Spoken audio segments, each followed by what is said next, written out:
Okay, that light.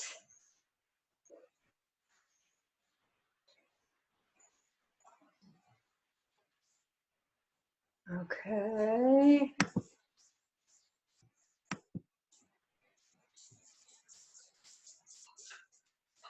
Hi, Debbie. If you can hear me, we are just playing and getting things ready.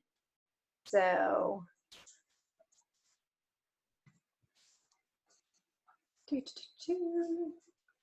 Yeah, Bethany told me about the meeting. I actually run all the Zoom meetings where I live, so I'm familiar with it, but I'm going to stay muted until it starts. Well, your ass should be here because I learned Zoom in the last hour and a half. Then you know everything you need to know, really. Yeah, that's why my producer is about 15 minutes away and one phone call away. So he is hopefully going to run everything. So does everything sound okay? Yeah, it looks just fine. The only thing you might want to, if you're like on a laptop, maybe move your lid the teeniest bit towards you because you're cut off. It's like, yeah.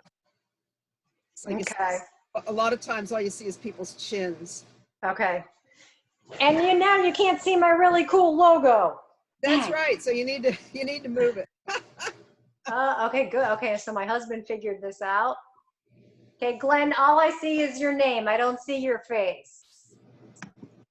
Let's see if I can find your face. Nope, can't find your face.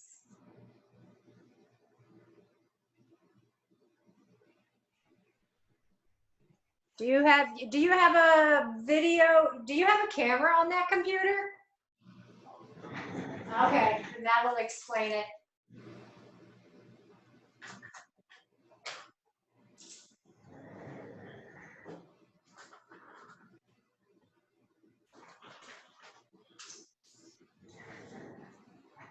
Okay, you can go. You can either stay or you can go. Can you see anything? Can you see me?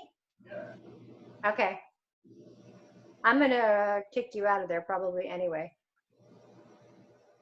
Okay, Debbie, I am gonna go put my face on because I only look like a girl once a week these days. And Bethany, I get that. I only wear makeup for when I'm running the Zoom meetings, and I'm going to put myself on mute in case I got a phone call or something. oh yeah, and Bethany said she was mad because she had to actually comb her hair.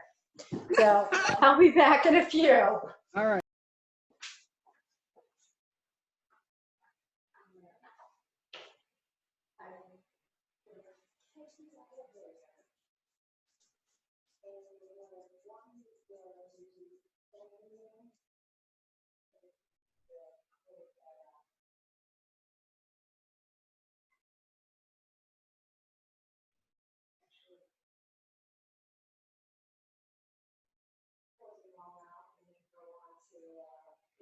If you're going to listen, you can go to Facebook.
Unless you're not going to listen. If you're not going to listen, then don't worry about it.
I think people can hear you.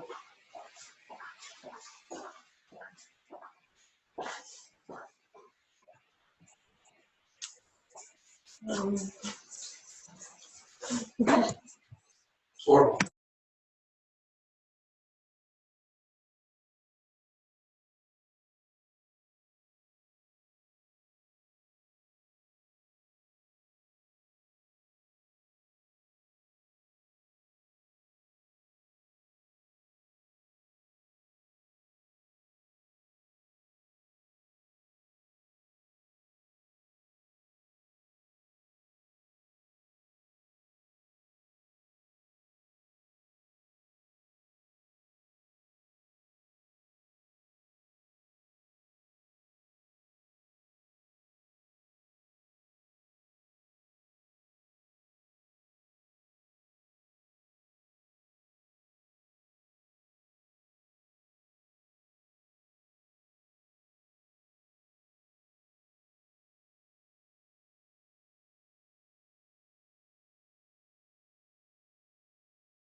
All right, Debbie, it's your job. I just called and yelled at Bethany. Where is she? So, hey, everybody. I know those that are watching us, obviously aren't anybody here on that I see on Zoom, but I do know that a bunch of you are probably on Facebook Live because you are texting me and yelling at me. Okay. Girl, why you no Zoom with us? Because I don't like you, Leslie. Just kidding. You know I love you. Cheers. All right, so as we are waiting for our special guests, which only a couple of you know who those guests are this evening, I wanted to remind you that we were going to talk about the serial killer Israel Keys, because I was totally shocked last week when I was talking about I had the patience of a gnat, and then I turned around and I said, well, there's this serial killer, and he is so ungodly patient. I couldn't even fathom. I mean, he would wait years before he would make a kill. Okay. So I asked you guys I asked you the last couple of days to jump in and do a little bit of research on Israel. And I did a whole bunch of research on him. Okay. This is going to be the first serial killer that I cannot tick off P cubed. I cannot piss you off and say that he got hit in the head as a kid. I just don't have it. I don't have it. The worst I can say is he was homeschooled, that he had no real friends, and that nothing really stands out. Okay. So, it's not 8 yet, so you don't see it on Facebook Live. Well, maybe that's why I see Amanda jumping in and Candace jumping in, and is now connecting. Okay, so we're gonna have some people popping in here. We were just on a Zoom call doing a little happy hour before with our wine. So we just I have my wine. Nice. Okay. So what was that, Candace? What are we drinking this week?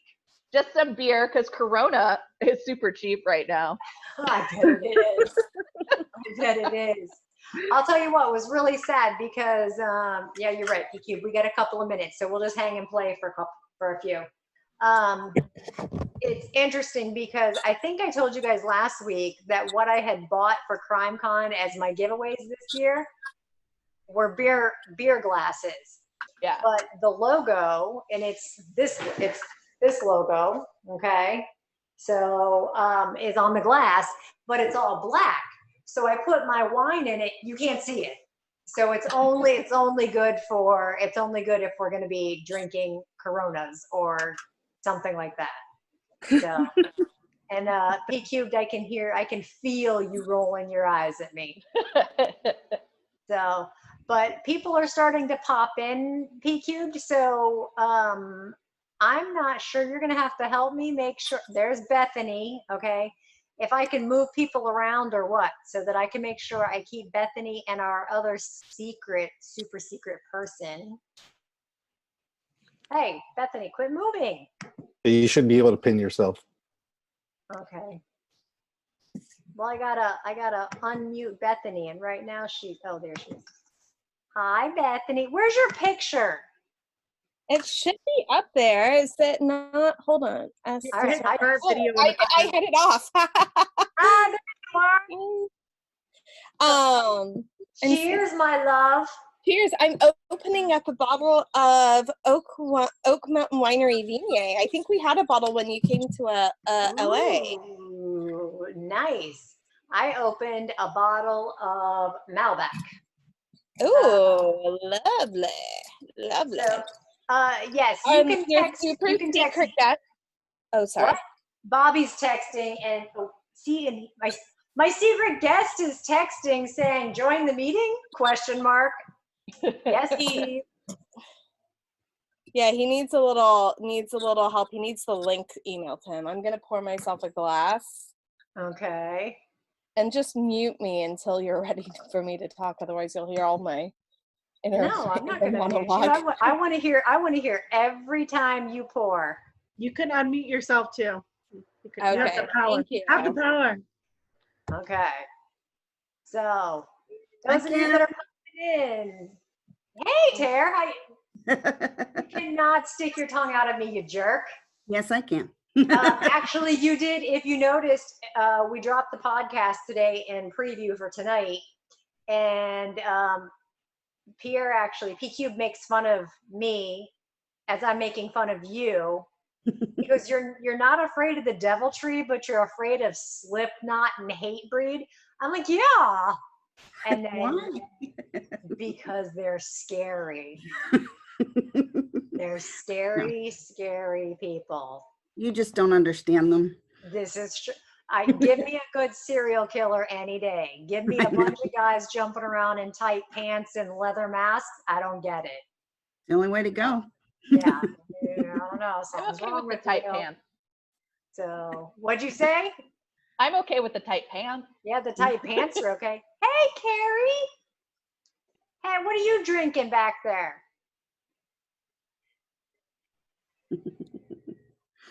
So, all right, I'm still looking to see there. Okay, so we see Heather jumping in. I see Hi, Debbie's here. Hi, Debbie. Hi. I don't have my video on because I'm like totally scruffy, but this sounded so interesting. Thanks for the invite. Anytime. And I'm drinking wine from Temecula. So, Oh, you know, Yeah, yeah.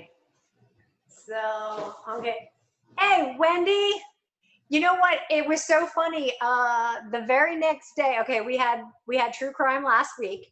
And on Thursday, you know how your background screen on your picture changes every couple days?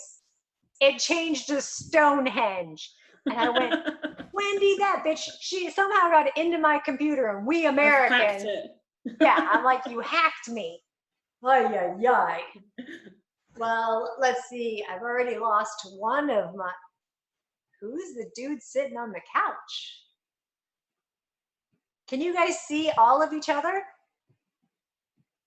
Okay. So, Yes. we're here. all right. Bethany, I'm keeping an eye out for Bobby.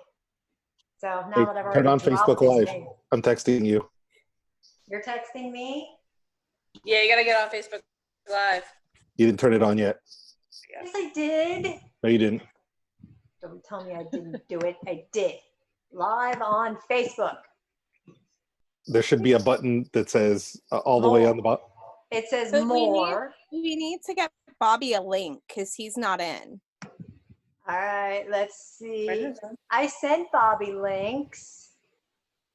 Let's see. Okay, I'm going to put it on my timeline. I have it on my professional Shutting off our page. video though because Coffee lava. Let me try it. I'm gonna try it now.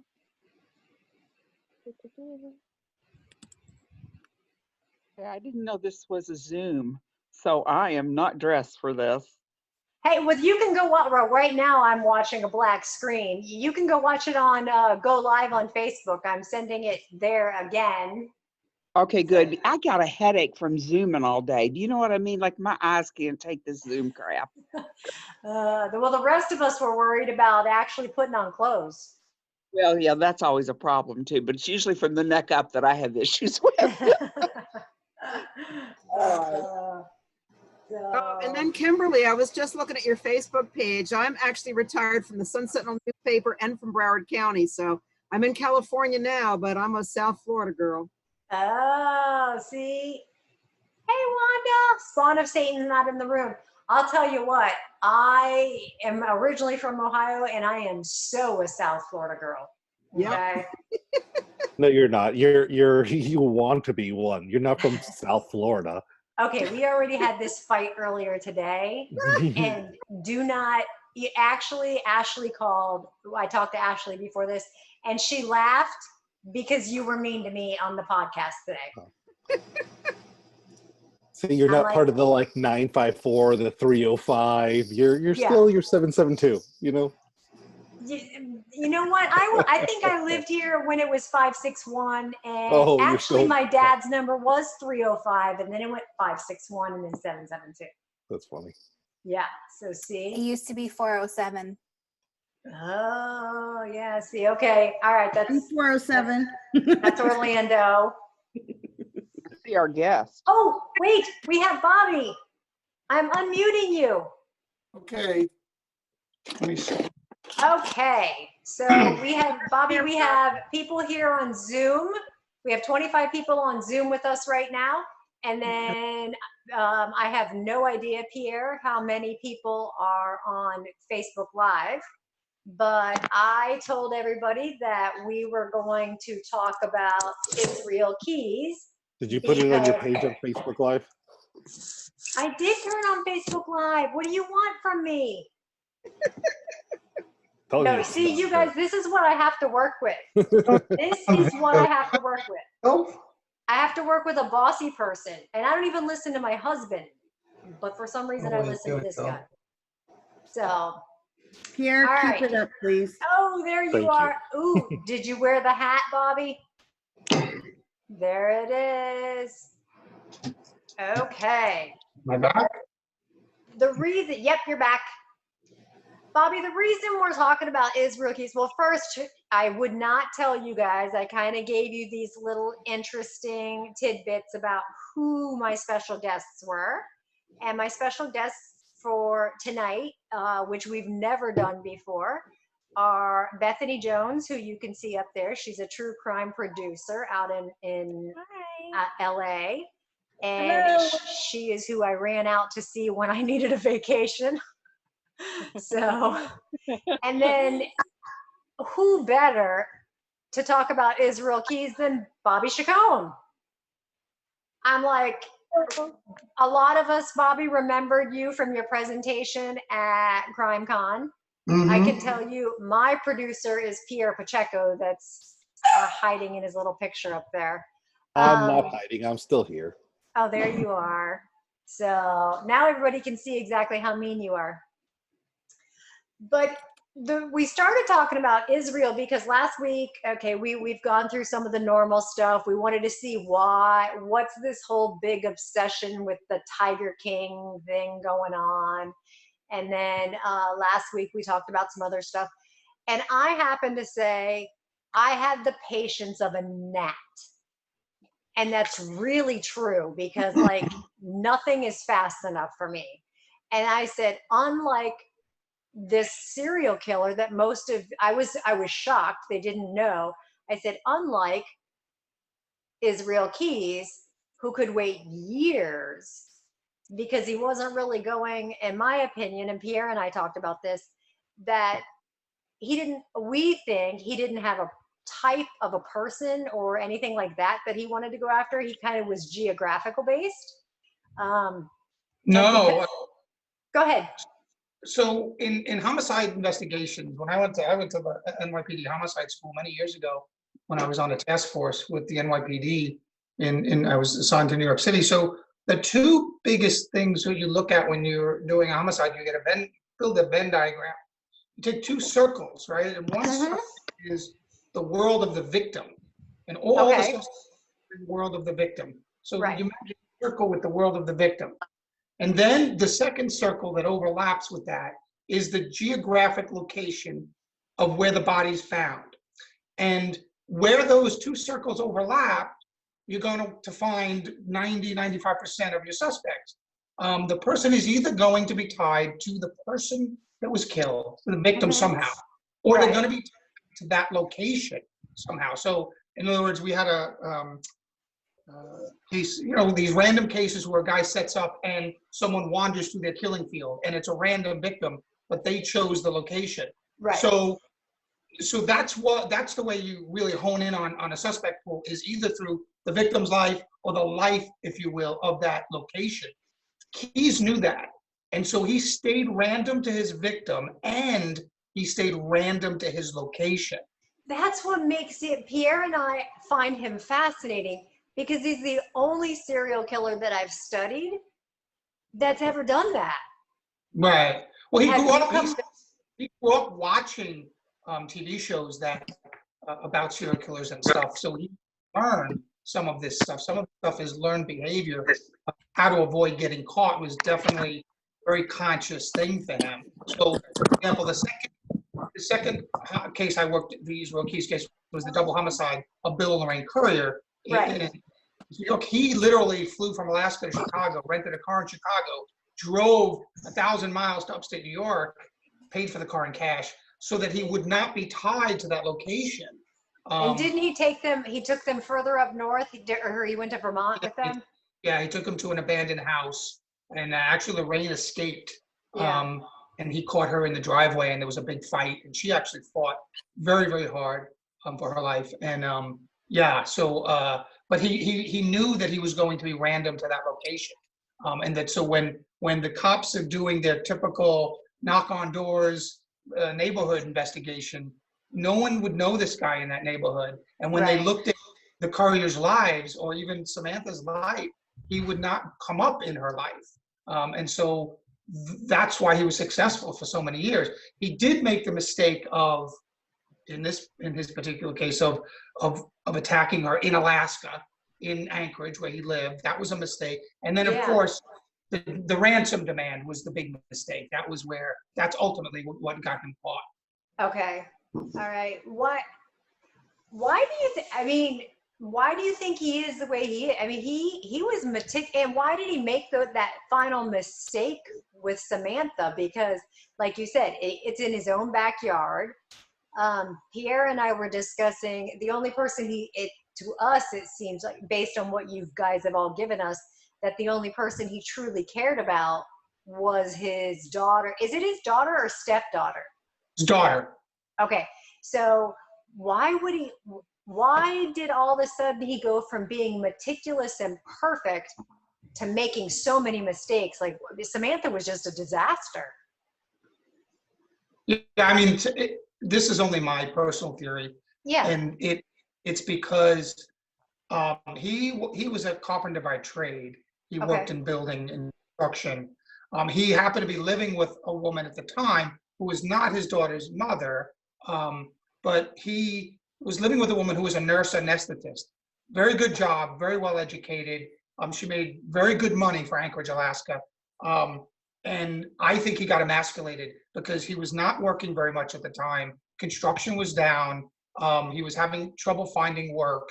And I think being emasculated like that wore on him over time. Mm-hmm. And that frustration started to build in him, that he needed to act out and take another victim. That's my own personal opinion. Okay, yeah, because I mean, there were so many things. I mean, there were 2 video cameras. Now, granted, they didn't give you guys great pictures, but still, there were cameras. That coffee shop is nothing more than a shed. I mean, it's his own hometown. Right. He left the zip ties behind. He went back for things. It's just like it's a calamity of errors. Right. Oh yeah, absolutely. I think that he unraveled at the end, and because this was more of a desperation kill, there was something going on in his life. My guess is that he wasn't making enough money. He was being supported by a woman in his own home, and that's my theory. I know that and I'm not a professional psychologist, but I don't know if any psychologist has done a study of him and asked that question. No, that is my field. My field is forensic psych, and I can't, and everything I've been reading, I can't figure it out. I would need to talk to him, and which obviously I can't do. Well, he killed himself before I think he could actually be fully evaluated, which as a producer, it's frustrating because then our audience is always left with hundreds of questions. Why did he do it? What was his diagnosis? And it's like, you know what? Maybe his diagnosis was just he was a really cruel psychopath. Like, sometimes that's it. So yeah, he was brilliant. He was absolutely brilliant and meticulous.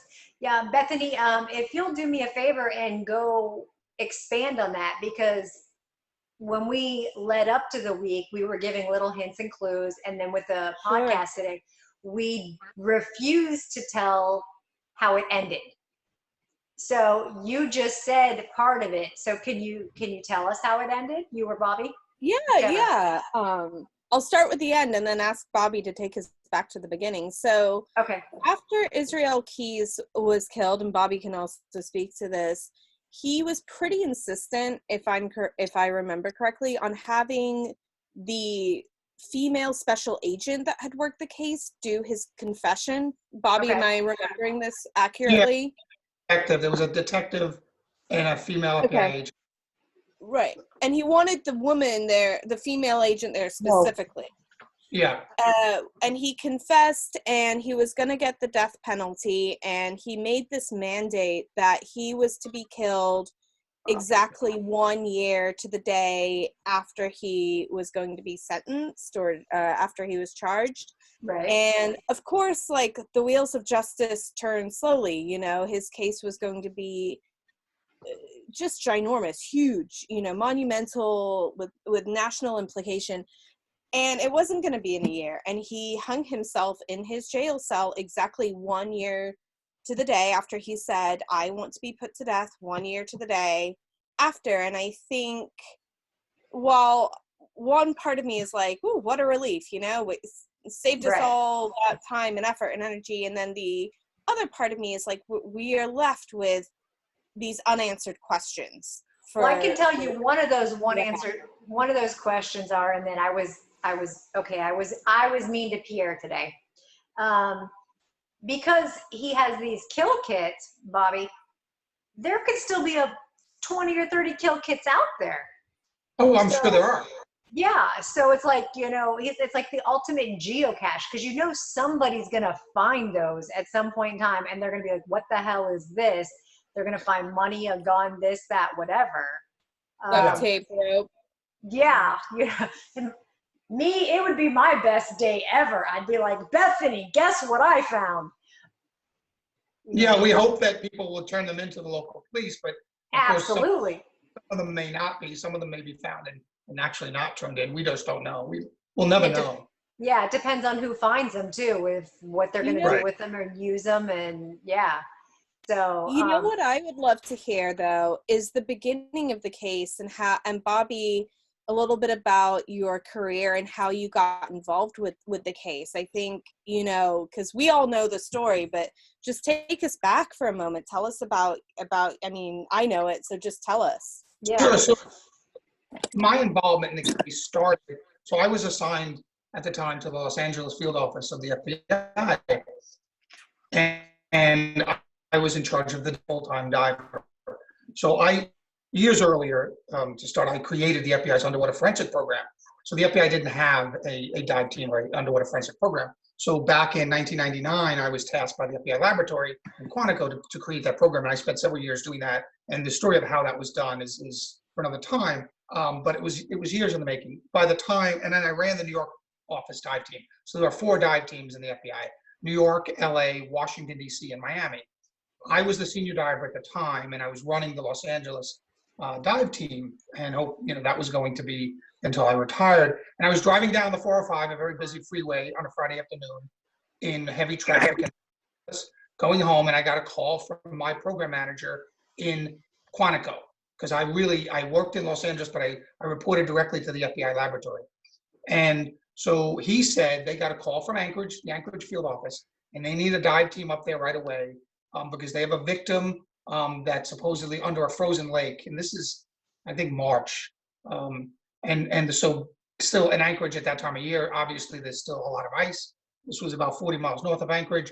So I immediately did a U-turn on the freeway, and I went back up to my warehouse where the dive team was located. We had what we call a covert offsite warehouse. And I started packing. I hit all my guys up on their phones and told them to report to the warehouse on a Friday night. We got all our gear ready.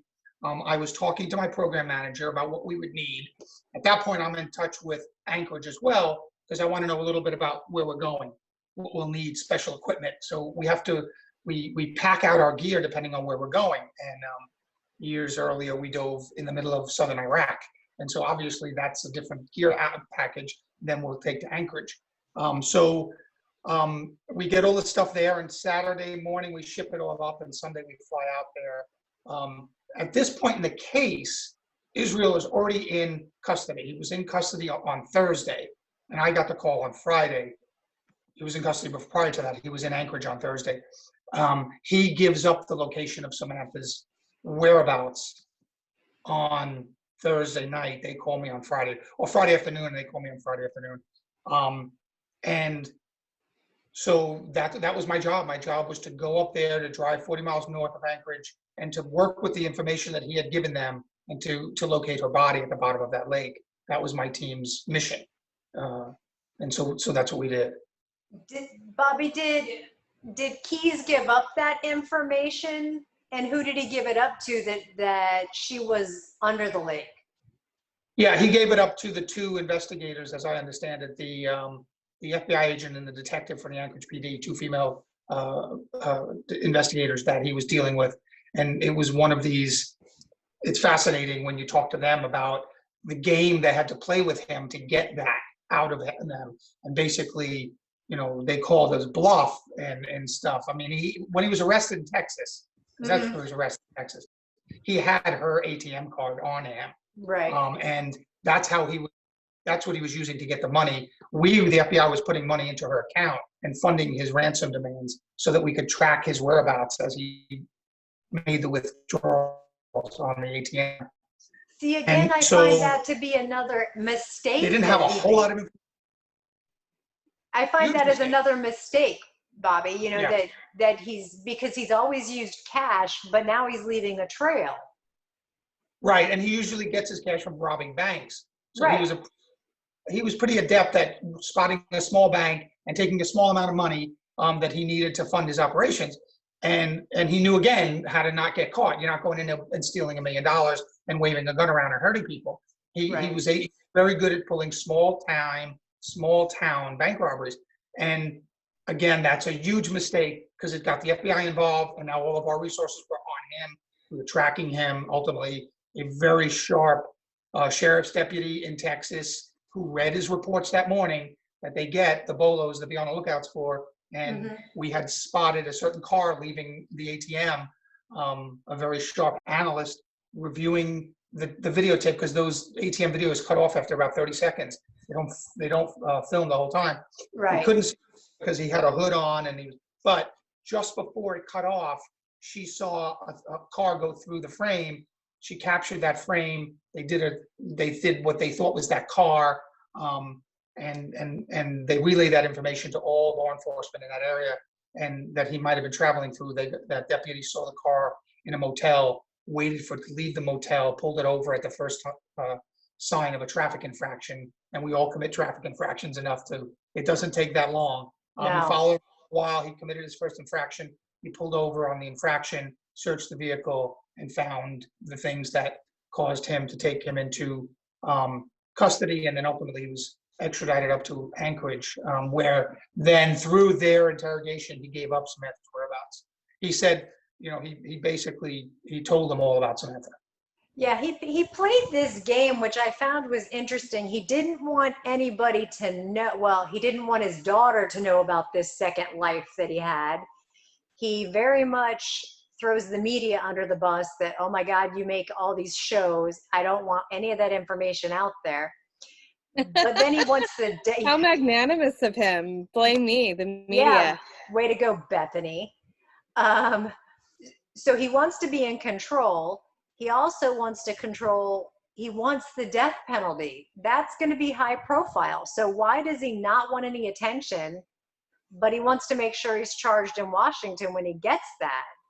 To me, they're kind of in conflict. He was a caged animal, and he did not like to be in a cage. He knew he would not be in a cage. He was the ultimate control freak. And so he did not want to spend any more time than he had to in that cage. And so that's why he requested the death penalty. He knew he was never going to get out of jail, and he did not see himself surviving a lifetime in a cage. And so that's why he started giving up the information that he gave up, because he thought it would hasten the process of getting him executed. It wouldn't. Death penalty takes a long time. They not only take forever. But they're and they're given as many appeal. They basically have infinite appeals, and at least here in the state of California, we hold on to death penalty cases forever. You're never going to kill anybody out there ever. Well, the average point, but to run all appeals is about 11 years. That's the average for the appeals to run on a death penalty case. post-trial. After the trial is over, it's the average is 11 years, so that half are above that, half are below that. But the average is about 11 years for appeals to run on a death penalty case. But you're right, they never truly run because the governor can always commute the sentence at the last minute, things like that. But he wanted it, and he thought that by giving up the most amount of information the quickest, he would get it. That was his thinking. He really thought he was gonna. You think he really thought he was gonna get the death penalty? Yes, and I think he used Timothy McVeigh as the guy who he cited as an example of how quick somebody could be put to death, because McVeigh did get executed very quickly. Yes, he did. And so he actually used that as his example. He said, "You did it in that case, you could do it in my case." Okay, and then why didn't we? Well, we didn't have to use it in his case because he took it into his own hands. But there's a difference between federal and state. And if he were charged federally and he had gone to federal death row, which is, I think, at the Supermax in Colorado and Terre Haute in Indiana, it's different than state. And, state is different from each state is different. It varies. Texas, I'll light your ass up like a Christmas tree on a Sunday morning, but and in California you just languish on death row forevermore. So right. San Quentin. So it's different. But I do want to say, someone astutely pointed out, I got the time wrong. He was captured in 2012 and killed himself in 2012. Yeah. And in his suicide note, which I know you guys touched on, he doesn't give any answers. He doesn't touch on any other victims, but he does describe it as an ode to murder, which leads me to personally believe there's probably unnamed and unknown victims out there that we just haven't connected to him. Yeah, that's what I was going to ask you, Bobby. I know it's only your opinion, but do you think there are more than what we know about? Yes, he gave us 11 homicides that he did. Right. And I think, and there are some who believe Samantha was not his last victim, by the way.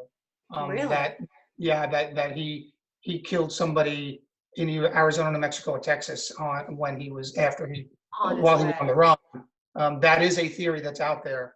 But my feeling is he probably did, from looking at some of that information, I think conservatively, probably between 25 and 30, Really? If not more. Probably, it's very possible he could have done that. So I was involved in both the Samantha case and the Bill and Lorraine Courier case.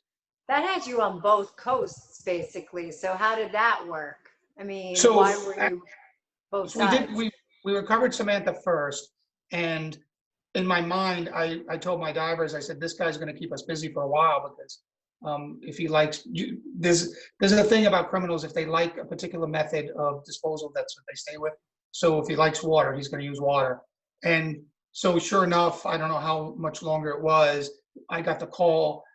And because I was the senior diver in the entire FBI, the New York dive team was going to go up to upstate New York and do that search.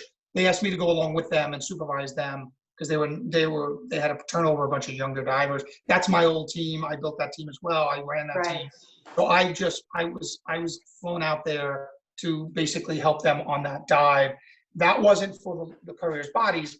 That was for the gun that he used. He had stolen a gun from Bill Courier in the house that night, pistol whipped him, and shot them, and then disposed of the gun in a reservoir. Okay. And he described the reservoir. He described walking on this certain dock out a certain number of feet, turning to a certain degree, and throwing the gun in a certain direction.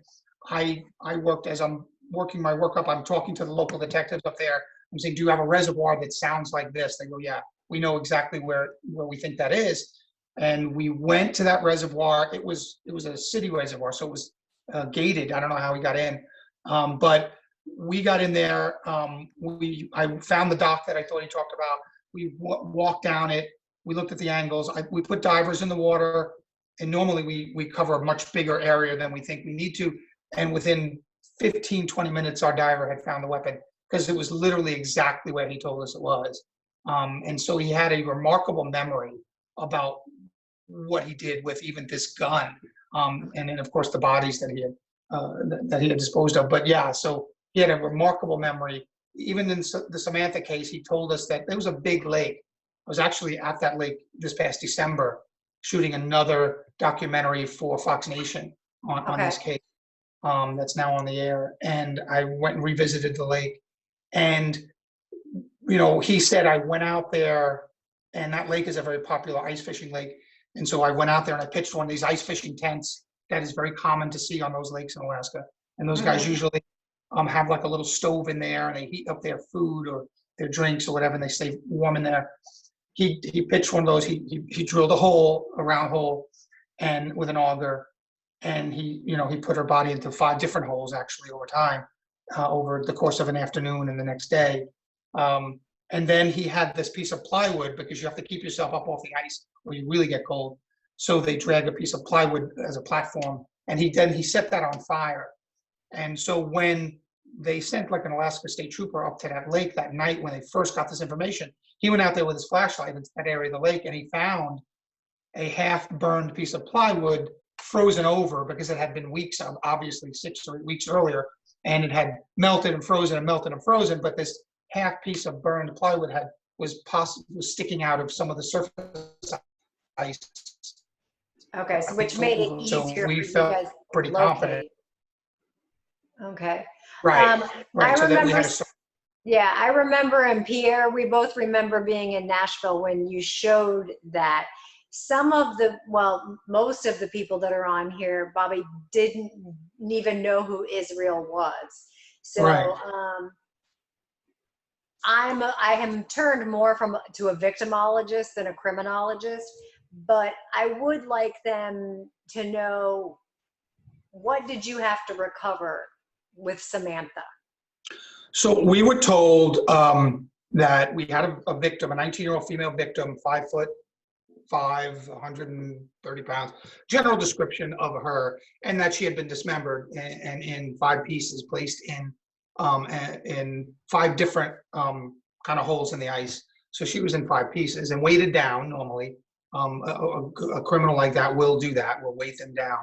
And so when we found that piece of plywood, I said, well, here's where we're going to start our search. So we used basically a 3-step methodology.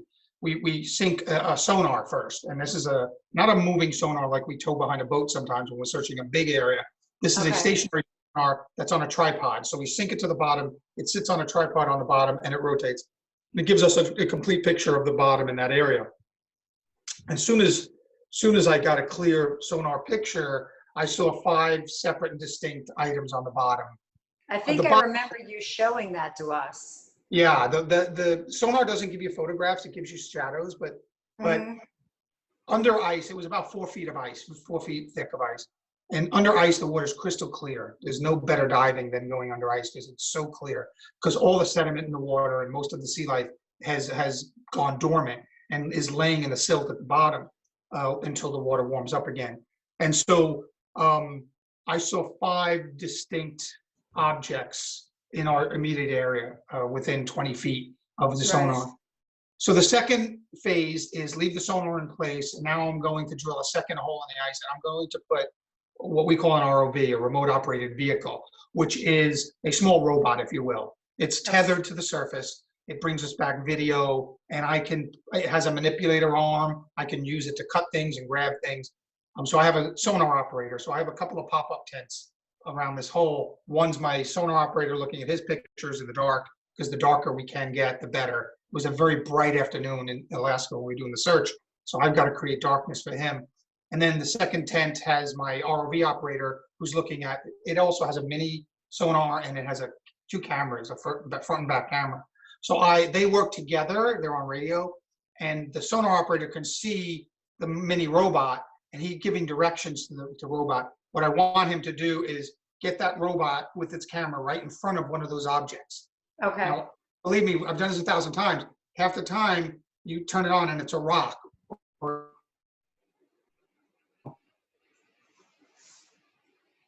Hey, you froze on us, Bobby. My back, Yep, now you're back.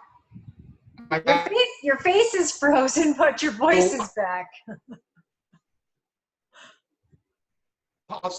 So I'm having the robot flown to these islands, or whatever, until we get right up at one of the objects. And when All right. P cubed, any idea what we can do to fix Bobby? No, Hi, it's a signal. Bethany. Hi. What'd you say, P cubed? No, it's probably his internet connection or the signal. It's on. I think it's on his end because we can still see everybody else fine. Okay. No, I can only see you, and I see you in full screen. It's awesome. I haven't seen you in so long. Oh, there's Wendy. Oh my God, I would love to be wherever you're pretending to be. So would I. Oh, Bobby, you're moving again. All right, let's see. What do we got you? There we go. okay. Okay, where now was I got So the robot has to find its way to one of these objects. you. Okay. In this particular case, I've got the case agents. I've got a lot of people over my shoulder going, because the police chief and the head of the FBI office in Anchorage are waiting downtown for us to confirm that we found Samantha. And so there's a lot of pressure. They're going to issue a press release. They're going to have a press conference. The news is going to be all over this. And so when we get the 5 sonar pictures, they're like, can you confirm that it's a body? And I said, no, it looks like a body, but we can't do that with sonar. I will not do that. I will tell you when I can tell you, and that's all you're gonna have to be happy with that. And so there was a lot of pressure. I kind of shield my guys from that pressure. I take that and act as the buffer. Sure. It wasn't until about 20 minutes later, when I thought the silt had already settled, that I told the sonar operator, the ROV operator, to turn his camera on. And as soon as he turned his camera on, we had a clear picture of a body part of Samantha. A body part. Happened to be a foot. It was a human foot. We could tell that, a human foot in about up to mid-thigh. And so we could tell that. And so I said, you can tell your bosses we have human remains. I mean, I can't identify who it is yet until we get a topside. But you can tell your bosses we have found human remains on the bottom, exactly Right. where Keith told us it was. So they did that, and we then went about. So now I have to drill a third hole, a bigger hole. So I've got my sonar in one, my robot in another, and now my third hole is going to be for my divers. It's going to be a big triangle hole that I'm going to put 2 of my divers down to recover those 5 objects.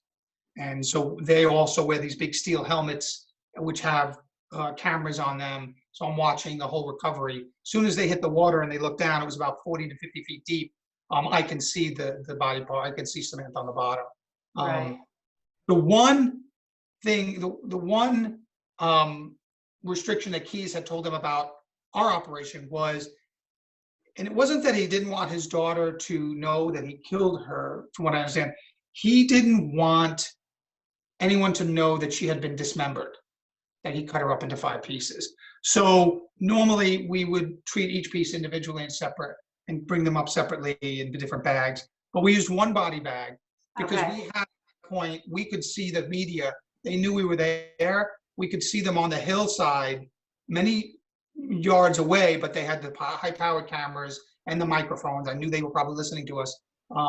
And so we had to kind of be a little bit cagey about that. So the divers took one bag down. They put all of Samantha into one bag, and they brought her up in one bag. When we took her out of the water, we brought her into another pop-up shelter where the medical examiner's office was waiting. And we unzipped the bag, and that's when I saw Samantha's face. And I was able to then turn to the case agent, and I said, I'm looking at the picture you gave me and the body we just recovered, and that's the same person. So you can identify her then. Why do you think, in your opinion, that he was so adamant? I mean, he was a horrific guy. He killed people, whatever. Why would it matter that he dismembered Samantha? I think he was still trying to hold on to the amount of information that his daughter was going to find out about him. I think she was going to find out he was a killer, but I literally think he he didn't want her to know he was a rapist. He did not want her to know that he was a monster that could cut people up. I think that's what it was. I mean, he said something about he didn't want his daughter knowing about the dismemberment, but in reality, we all know that that's always going to come out. But Right. So you Yeah. think he was, maybe he was, and again, I hate saying it this way, he was actually genuinely a good dad? no, I don't. I think it was all about him. I don't think it was Okay. about his daughter's feelings about him. I think it was how he wanted to be seen by his daughter, if that makes sense. Okay. Yeah. Okay. That makes sense. Okay. It's controlling the narrative, like when I talk to my inmates and I'm going in for an interview, there's so many of them that'll say, don't reveal this thing. And it could be something that was even in their trial or in their transcripts or in the police report. And it's their way of trying to control the narrative. Yeah. you know? Not, for example, one of the things that when he made the ransom demand originally, what he did was he killed Samantha and left her in his shed on his property, and then went on a cruise with his girlfriend and his daughter to Mexico. So she froze pretty solid in there in Alaska in February. And when he got back from the cruise, he defrosted her with a hairdryer, and he took a ransom photo. He sewed her eyelids open so that she would look alive. He put the Anchorage Daily News on her lap. Paper. So that way, in that picture, her hair was braided. It was in a certain way. Her dad said she never braided her hair that way. So what our profilers took with that information and said, we're looking for somebody who might be a single dad. Because a grown man is probably not going to know how to do that unless he has a daughter and he either has custody or he has a good amount of the time and he braids her hair. Because if he's married, his wife probably does it. Right. He's probably a single dad, or he has joint custody of a small female child, because that's how he would have known. And that's the kind of thing the profilers would pick up on in that way. Interesting. So So we know he actually did that with his daughter. That's how he used to braid her hair. okay. But what you see when you see, and you know this, when you see killers doing that, and you say, oh, there was a part of him that was normal. For a guy like Keyes, and he actually did verbalize some of this in his interviews, and a lot of them are on YouTube, that because after he died, he had no expectation of privacy, so a lot of this stuff was released to YouTube. Right. But what they do is, and Keyes tells us this, he took, as a teenager, he took a friend of his into the woods, and he took a cat, and he tortured the cat. He shot the cat.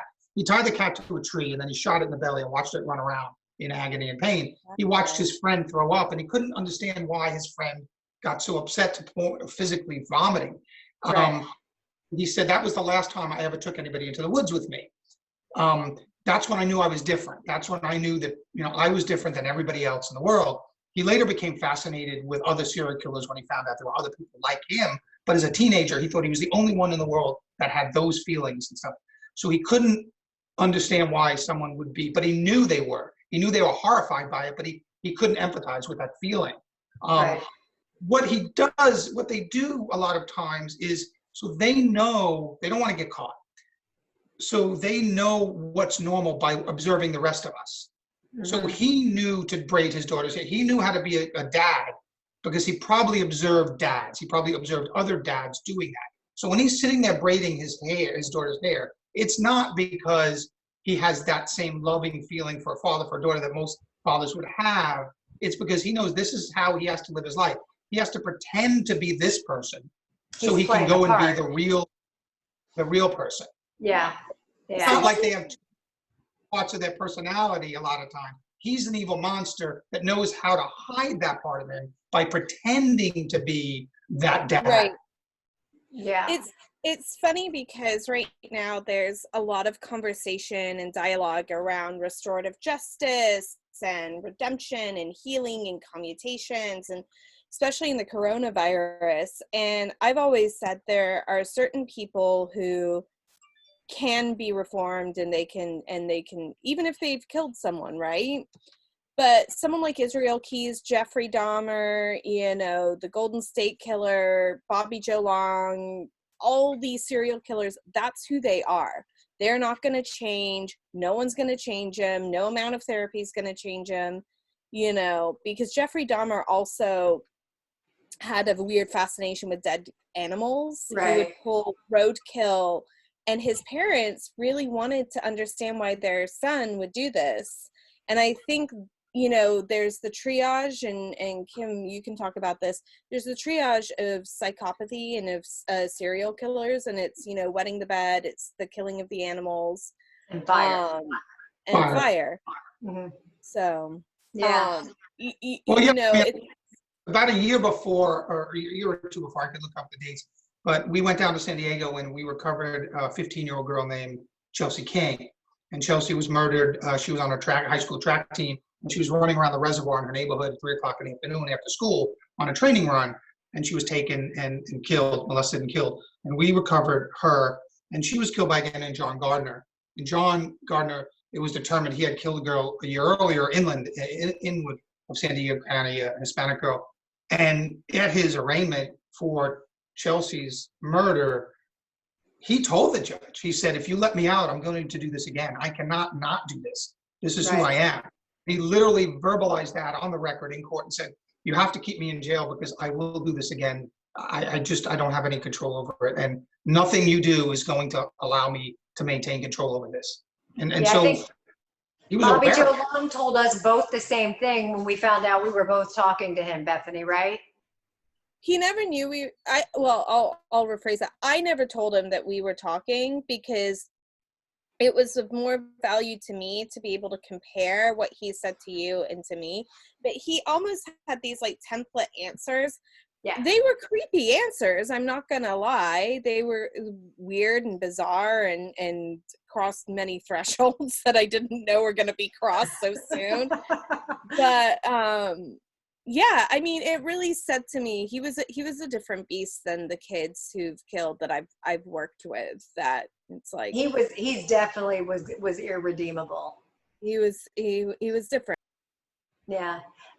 Which thankfully Bethany and I both accidentally found out that we were both speaking to the same serial killer.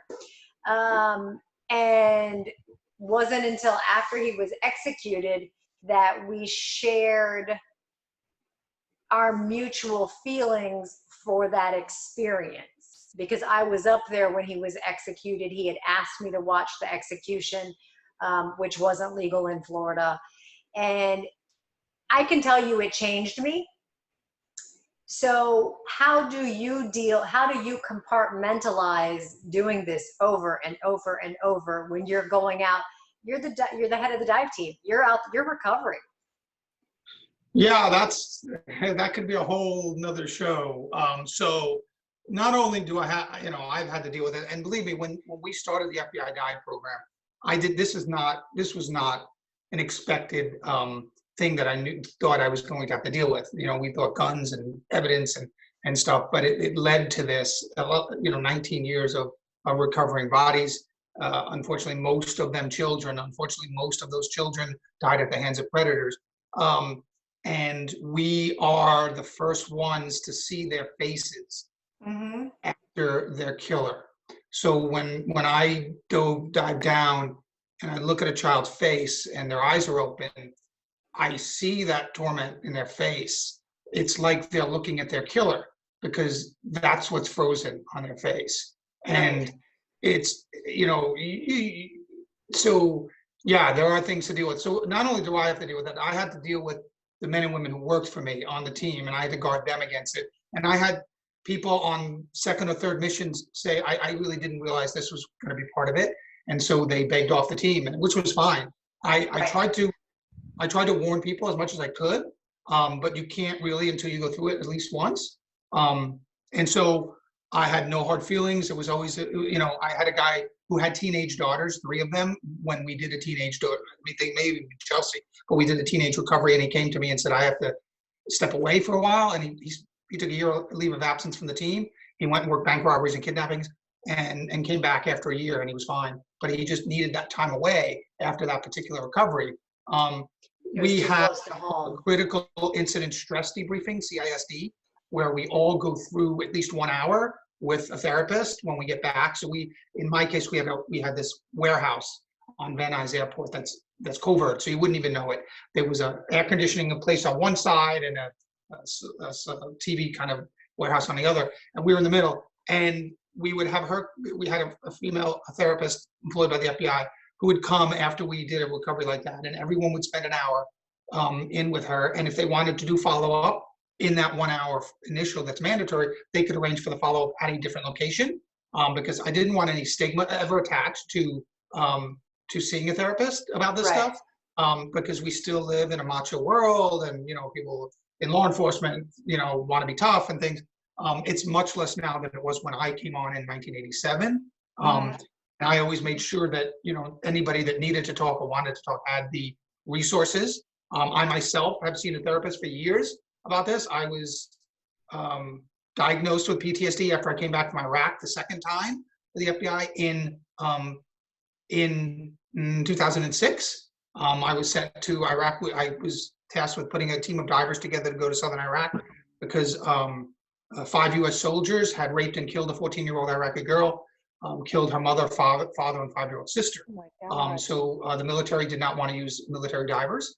Right. So 3 of them had been dishonorably discharged before the case even broke. So the FBI had those cases because it was a federal case because they were soldiers when they did the murder. So after I came back from that trip, I started seeing a therapist and have been ever since. The nightmares have slowed down. They don't come as much. They still do occasionally. There are still triggers, movies, TV shows, books that I don't read. But sometimes I'll watch a movie that I don't know will have something in it that will act as a trigger.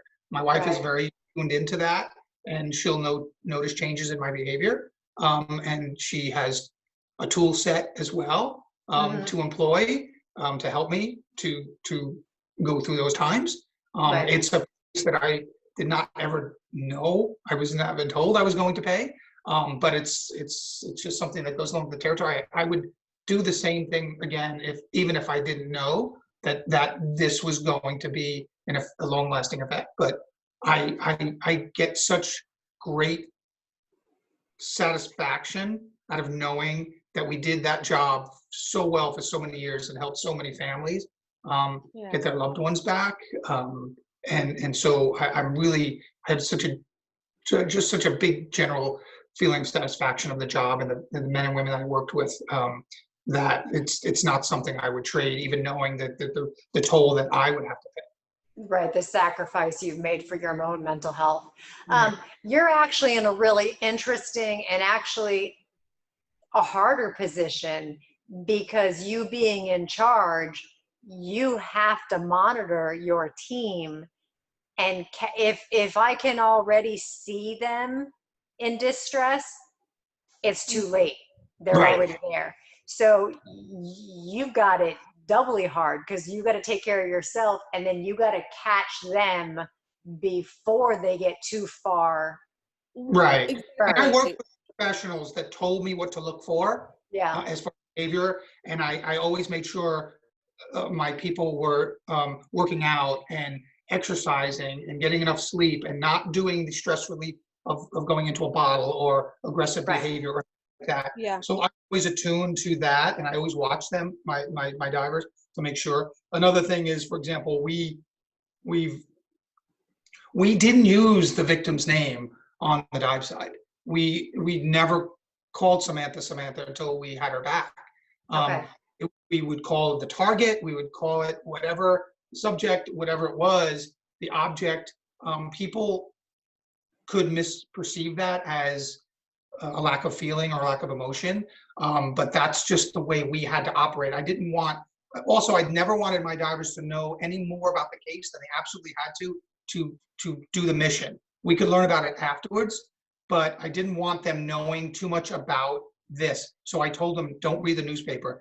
In a thing like Samantha's case, it's very hard, because when we arrived in Anchorage on that Sunday, the entire town had been out there. Anchorage is a very small city, 600,000, I think, at the time.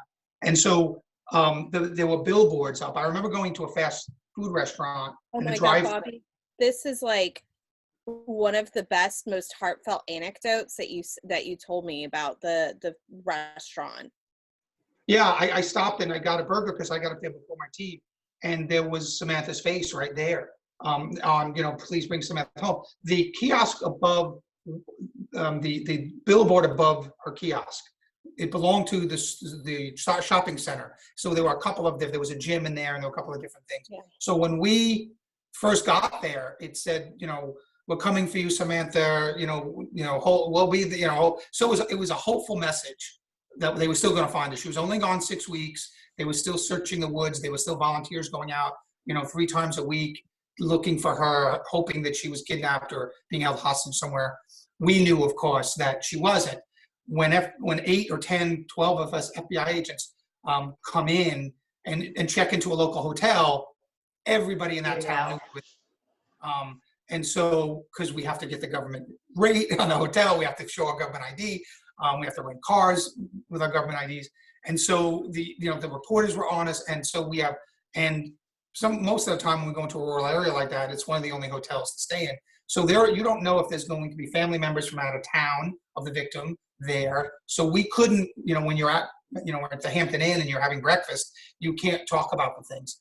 And I always made sure my guys didn't pick up the local newspaper or turn on the local news that night, because those are the triggers. I don't want my guys, or my men and women, to be, too engrossed in the emotions of the case. We have a job to do.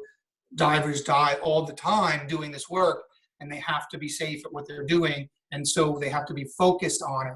We can talk about it afterwards and we can debrief and things like that.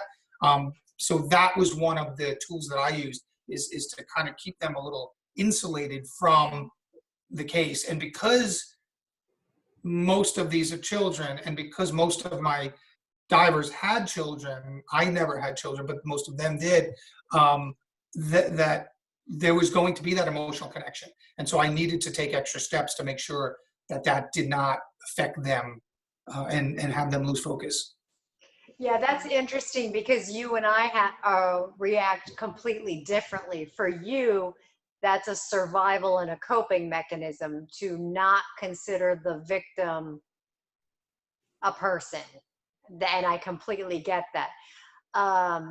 With my podcast, Pierre and I, we're just the opposite. We refuse to use the name, other than we'll talk about Israel and we'll get you through Israel. But, and this is what I already told you, I warned you earlier, I don't do PC, okay? This is what pisses me off. I can ask anybody about Ted Bundy and they can rattle off 50 things. And then I say, give me the name of one victim, and they can't do it. Right. So I focus on the names. I make them real, which would get your guys killed. And afterwards, and Jim Clemente is obviously my big mentor. He's the guy behind XG Productions here. Right. And that's Jim's thing too, because he's the profiler, and he was a victim himself, and so a child victim himself. And so that's his big thing too. And whenever I'm on his podcast or anything, we never say the killer's name. We always talk about it from the victim's standpoint. And I actually use that. I just wrote a script for Nicole Kidman, and that I used actually that very thing in a courtroom scene where Nicole's character is actually on the witness stand, and she's an author, and she wrote a book, and she's a criminal psychologist, and in the series that will be on HBO Max this year. And I use that we don't use it. She says, we don't use the killer's name. This is all about the victims for us and stuff. And so I know that, and I understand that, and that's what I do too. The only time we ever did what I'm talking about is in the lead up to a mission and the mission itself. 10 o'clock at night, after we recovered Samantha, we found the last restaurant that was still open at 10 o'clock at night in Anchorage on a Monday night. And we went in there, and they all knew who we were right away, even though we were just wearing civilian clothes. And we had a couple of beers, and we had dinner, and then we talked about Samantha. And then the guys and women divers, said, "Oh, she was this, she was that. Did you hear about this? Did you hear that about her?" I actually knew at some point during that conversation, listening, that some of them actually did some of that I asked them not to do, because they couldn't do some of that stuff that quickly. But they're adults. They know my point, and they know that they need to stay focused, and I can do only what I can do, and they're gonna do that. But they're all professional, and they got it done. I was just, I just look out for them that way. Right. And eventually, at one point, they'll learn the hard way, and then they'll listen to you. Yeah. So, yeah. And to that point about the hard way, anyone can suffer from burnout, but only a few select careers can actually suffer from compassion fatigue, which is kind of what, Bobby, you've been talking about. And it's therapists, psychiatrists, law enforcement, correctional officers, and the media. And, I know Bobby and I have talked about this, ourselves, it's the same diagnosis of PTSD, but they've come from two completely different places. I did a whole series on kidnapping, and I remember one day I went to the grocery store and there was a guy and he had, like 10 frozen, like single frozen meals. And I was like, oh my God, he's got to have someone at his house kidnapped. And it was like, I was like, all right, I gotta step away from this. I was like, kind of had to work on my own mental health there, go back to therapy, and I'm in therapy now again. I bring you up all the time. It's my favorite. I poke fun at you all the time about the guy in your building who sent you flowers because he just thought you were a nice, pretty, attractive one. He just liked you. You were nice. Yeah. And you were like, why'd you send me these? Mm-hmm. I'm like, because he thought he would ask you on a date, you psycho. And you're like, I'm going to be single forever. I said, yes, you are. One of the things when we used to search lakes, we would fly into a rural area and have to do this search. And the way we searched was we literally string 2 lines along the bottom, actually, and we weight them down with cinder blocks and chains, and we put chains through the line, the search lines and stuff, and then we move the bricks each time, and we work the grid that way. But we don't ship cinder blocks because that's expensive. So, and chains and stuff. So what we normally do is one of our first things, and we go to a Home Depot and we get one of those big carts, the big flat carts, and we buy 6 or 8 cinder blocks, and we buy we buy rope, and we buy all this stuff. And then there's been times when the poor kid at Home Depot is cutting the lengths of chain for us, and we got chain, and guys are talking about, like, is that going to be heavy enough? Is it going to stay on the bottom? Blah, blah, blah. And the kid is sweating because they've got cinder blocks, they're getting chains and ropes. They're talking about if they stay on the bottom. And one of my guys would inevitably say, you watch a lot of Forensic Files, huh? Like that or something, and you could see what was happening in their heads. And because people do, watch these TV shows all the time. And when they hear us talking like that, we don't realize we're talking like that. Right. And that was I remember that happening on several occasions where we had to tell the person, when I'm not sinking something to the bottom, we just want to get down there. We're one of the good guys. Poor kids, you must traumatize at Home Depot. Yeah.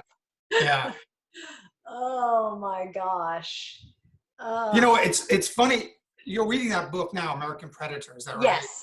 Yes. So that's the book about. That's a book about Israel Keys. By the way, there's a film coming out about Keys as well. Okay. Lionsgate is doing it.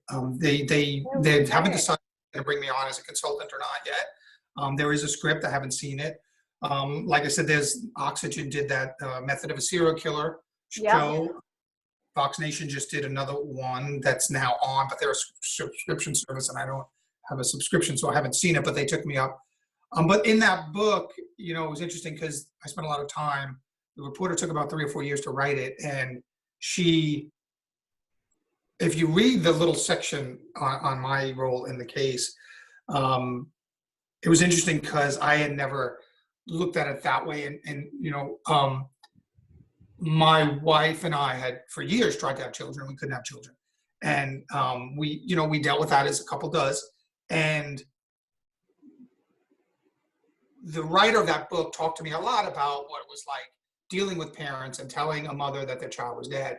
And that is a very unique experience in life that I hope not to ever do again, and most people don't have, because there's a sound that comes from a mother that when you tell her child is dead, that is primal, that is animalistic, that I've heard on National Geographic, when I've seen even a mother bear or something. It's something that comes from so deep in the soul. Even a human mother, when they emit that sound, you never forget it. And it's particularly, I think, to mothers because of the mother-child bond. Most of the cases that I've been involved with, the father, when we arrive on scene, has already come to a somewhat acceptance that the child may be gone. The mother is the one that's still holding out hope. And when we confirm that for them, there is that moment of agony, of deep agony within their soul, and that sound is haunting. And when I was talking to and she wrote this at the end, at the last sentence of the part that on my role in it, and I didn't never thought of it that way, but she said something about the fact that I came to terms with the fact that I was never going to be able to have my own children, in part because in some way I never wanted to be able to experience the agony of a parent losing a child. And I had never thought of it in that context. Because I know what that sounds like. I know what it looks like. And I've done it too many times in my life to ever forget it. One time and you never forget it. I just thought no one had ever hit on that until Maureen Callahan hit on that in the book. And I never knew it until I read the book. I mean, she didn't kind of tell me about that, which, that's her prerogative, but it was just an interesting thing for me to experience when I read that book about her feeling that part of my being able to come to terms with that part of my life was this other experience that I had in my life in dealing with so many mothers that had lost their children. But it's a theory. I'm not sure. It's a theory. I told my therapist about it, and she thinks there's some credence to it, but. Yeah, no, I think that would make sense too, especially because you're saying that it's different for the dad versus the mother. Yeah. And it's also a way for you to protect your wife. Mm-hmm. So, because you don't have, one sound you would never want to hear from her. Yeah, it's tough. It's a, like I said, it's an experience. It's hard to put into grips because one of the things I used to do with my divers is when we go up to a place like Anchorage and we do all that work, and it's very dangerous under ice because there's not a direct line to the surface. You can't just pop up anywhere. You have to find the hole in the ice. And when you look up under ice, you can't always see it. And so we train hard, we equip ourselves. And when we find somebody like Samantha, I'm not going to say we celebrate, but there's an exhilaration of a job well done. But we can't turn to each other. I always told this to my divers. We can't turn to each other and high five each other on the surface of that lake. We can't pat each other back on that boat because there are cameras zoned in on us, and the misperception is going to be that you were celebrating a death. And so you have to be careful. And I always told them. Yeah. And people that have speak have heard this 1,000 times. I said, when we have a good day, somebody else is going to have a really bad day. And that's what they always have to remember. Our best day is going up and finding what we're looking for. It's the culmination of all of our training and our equipment and our mission and our methods. But when we find that, it's going to be the worst day of somebody else's life. And you have to remember that. Right. And that's a very tough thing because you want to be successful at a job, but being successful means somebody else's life is going to be ruined. You have to remember, you're not ruining their life, but their life is going to be ruined, and you have to come to grips with that. No, and I completely get that because I'm an academic and I stay on the academic side, but we also have the police academy, the fire academy, and whatever. And we have something called track, which are kids that are very young. They're 17, 18, whatever, that are going to go into the academy. And it's been years, but I can tell you that local law enforcement called and asked if our track kids would assist in a grid search. And because we'd had a hurricane, we hadn't been able to find the guy, this and that and everything else. Within, I think, half an hour or an hour, our kids found the individual, and it was a misinformation thing, and our kids got lucky. But they did exactly what you're talking about. They're 18 and 19. They high-fived. They did a good job. They did whatever, and it made the media. Yeah. And Oh, no. so we had to explain to our administration that no, they weren't celebrating and this and that. You have to understand, one, they're kids, and two, they did their job. Right. But they also were so young, they don't know yet what that's going to look like. Yeah. So, Whenever I was called into something like that, you know, when I saw, because, you know, we all know it happens. It's probably happened in every one of our communities where, you know, there's going to be a, you know, turnout. We're going to search the woods. And I always try to make sure that people, whoever's organizing that, you better have some aftercare for those people, because you're asking people who have no idea. They think they're just going to show up and help out, walk through the woods. But when they come across the victim of a violent crime, especially if it's a child, and they find that body, you better be ready to, you know, I don't even recommend that you use people that haven't been trained in some of that stuff, because there's going to be some aftercare required. yeah, And I'll tell you, Bobby, I've done it once, and it was because one of my students, his sister was murdered by her ex-husband. And I live in a very small coastal town, and everybody's very tight. And I think they wanted a mom, and I think they wanted somebody, criminal justice, that could help them go out and look for her. So I did that. I'm a teacher, for God's sake. That's not what I do for a living. It was very stressful. And I can remember the one thing I said to them that I felt like the biggest jerk ever, but it was true, was the kids came to me. I mean, and you're talking 15, 16, 17. I mean, they're babies. And they said, Dr. Masnick, what if we step on her before we see her? And I had to look at them, and I said, you won't step on her because you will smell her before you get to her. And it's true, but I can remember how I felt saying it. I felt like a horrible human being. I'm not trained to do that. And I'll tell you what, I haven't done another one since. yeah, Yeah. it's yeah. I mean, at my retirement party, you know, my boss teased me about missing the men and women, because I retired at 51. I could have worked till 57. That's our mandatory retirement age. And some people wanted me to stay.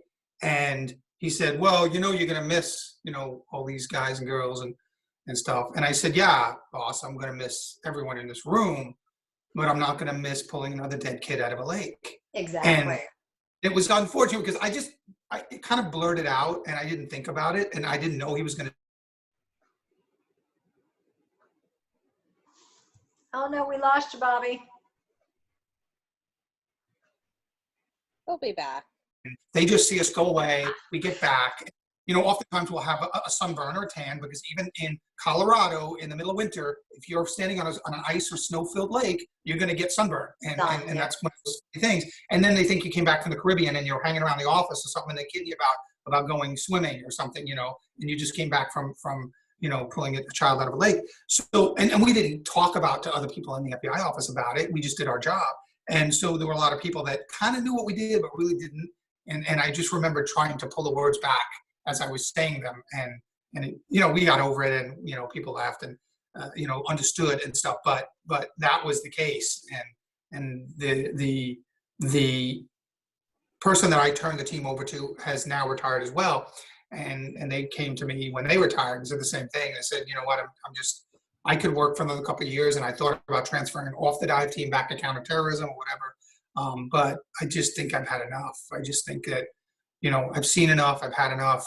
I just want to go and do something else. And, you know, and he also made the same decision I did, is not to go into private security and as many of our former colleagues have done. They've got into corporate security or investigations or private investigations and things like that. It's just not something that I wanted to do. And he made the same decision that he didn't want to do that. He's actually teaching diving in the Caribbean or something. But yeah, I actually don't dive much anymore. But you know, I take my pleasure in writing stories now and telling stories that are based on a lot of my experiences. Right. Well, and you know what? Part of that is when you're good at your job, they don't want to let you go. Yeah, yeah. So the better you are, the longer they want to keep you, and it almost is to your detriment to do that. So bravo Yeah, to you. I actually, like I said, I built the program, so every diver, when I retired from the FBI, every diver on all 4 of those teams, I had selected and trained. And so they didn't even want me transferring from the East Coast out here to California when I did. But you know, there was certain things that I was owed because I spent a large part of my career working a lot of hours and a lot of weekends and holidays in building that program that didn't exist before.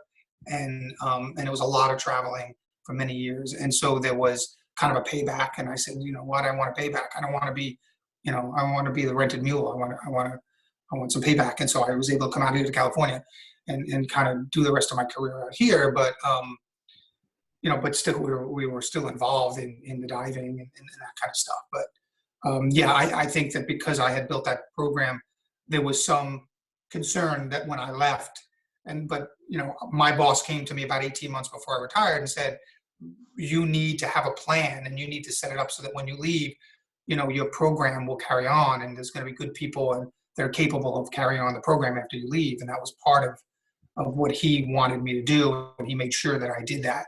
And it's actually better now than it's ever been. And it's getting stronger all the time because of the people that are in it. Well, and you had to do it from scratch. You Right. didn't have a mentor, so it can only get better. Right. Yeah, so that's amazing. I know we've kept you for about an hour, Bobby. Pierre, do you want to? I can unmute people because what we had said, Bobby, was that you coming in was, and I thank you because it was really funny when I sent Bethany that text message. I'm like, the people that I'm starting to get to interact with, I feel like the kindergartner in the front of the school bus that has the little tag on, you know, like if you're supposed to get on bus number 1. And all my new people that I'm meeting are like the back of the bus kids. You know, I'm like such a little kid. So Bethany, thank you. Anytime. Look, you know, I love you. I love Bobby, and you both do incredible work. So I wanted the opportunity to have him share it.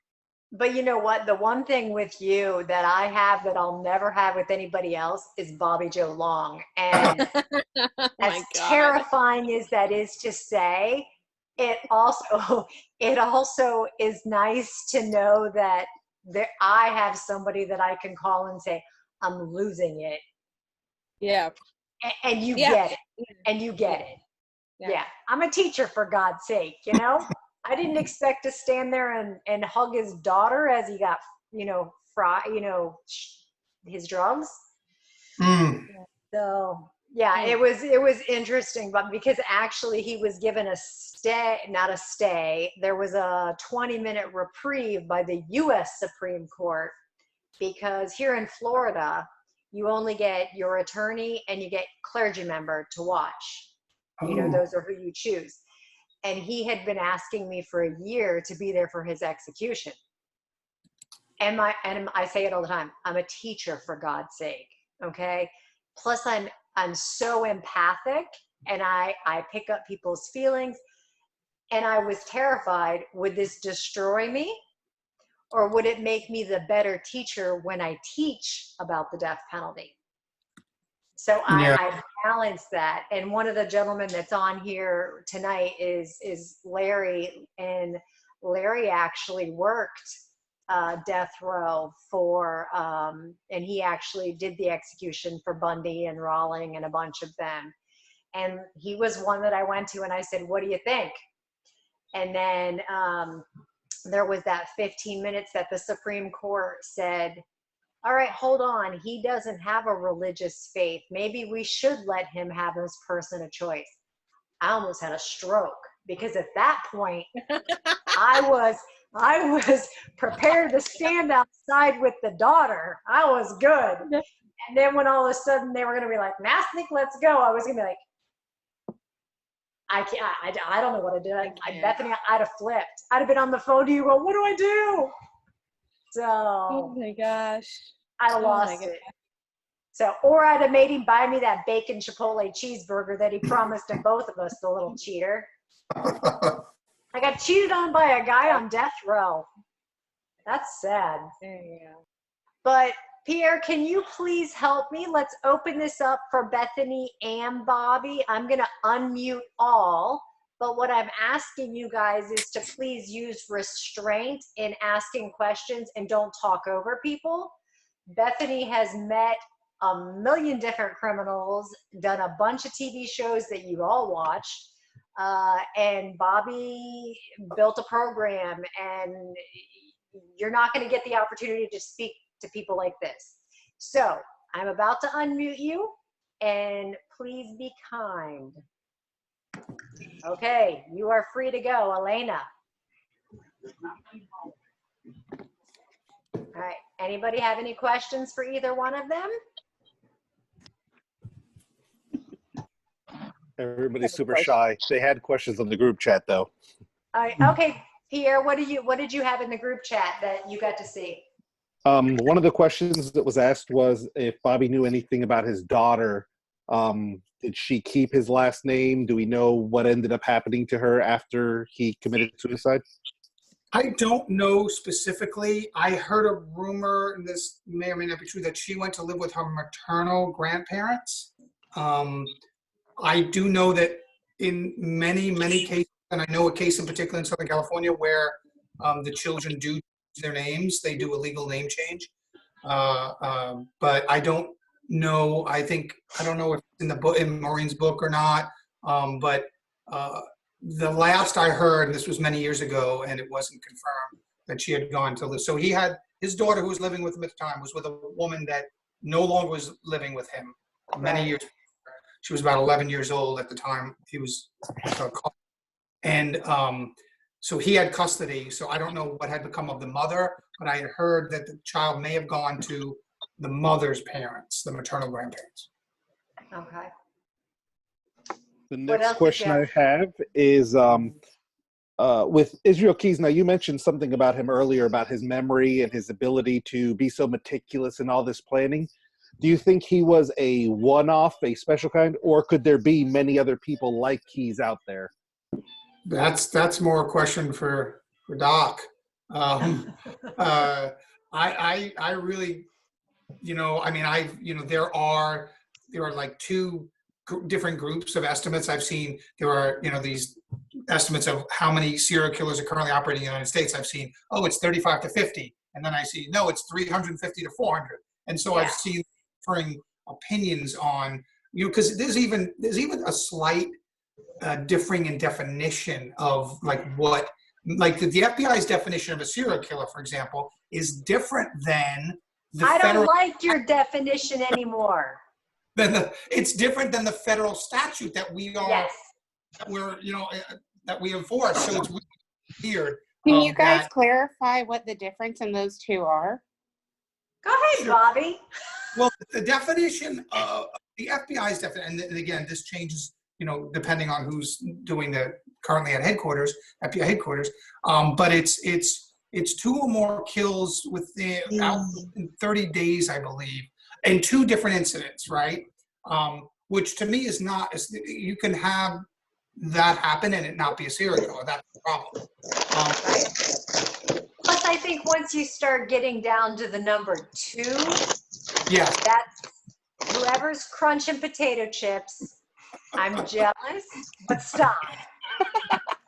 Okay. Well, it just seems like if you count a serial killer as 2, then your mass killers are also a serial killer then.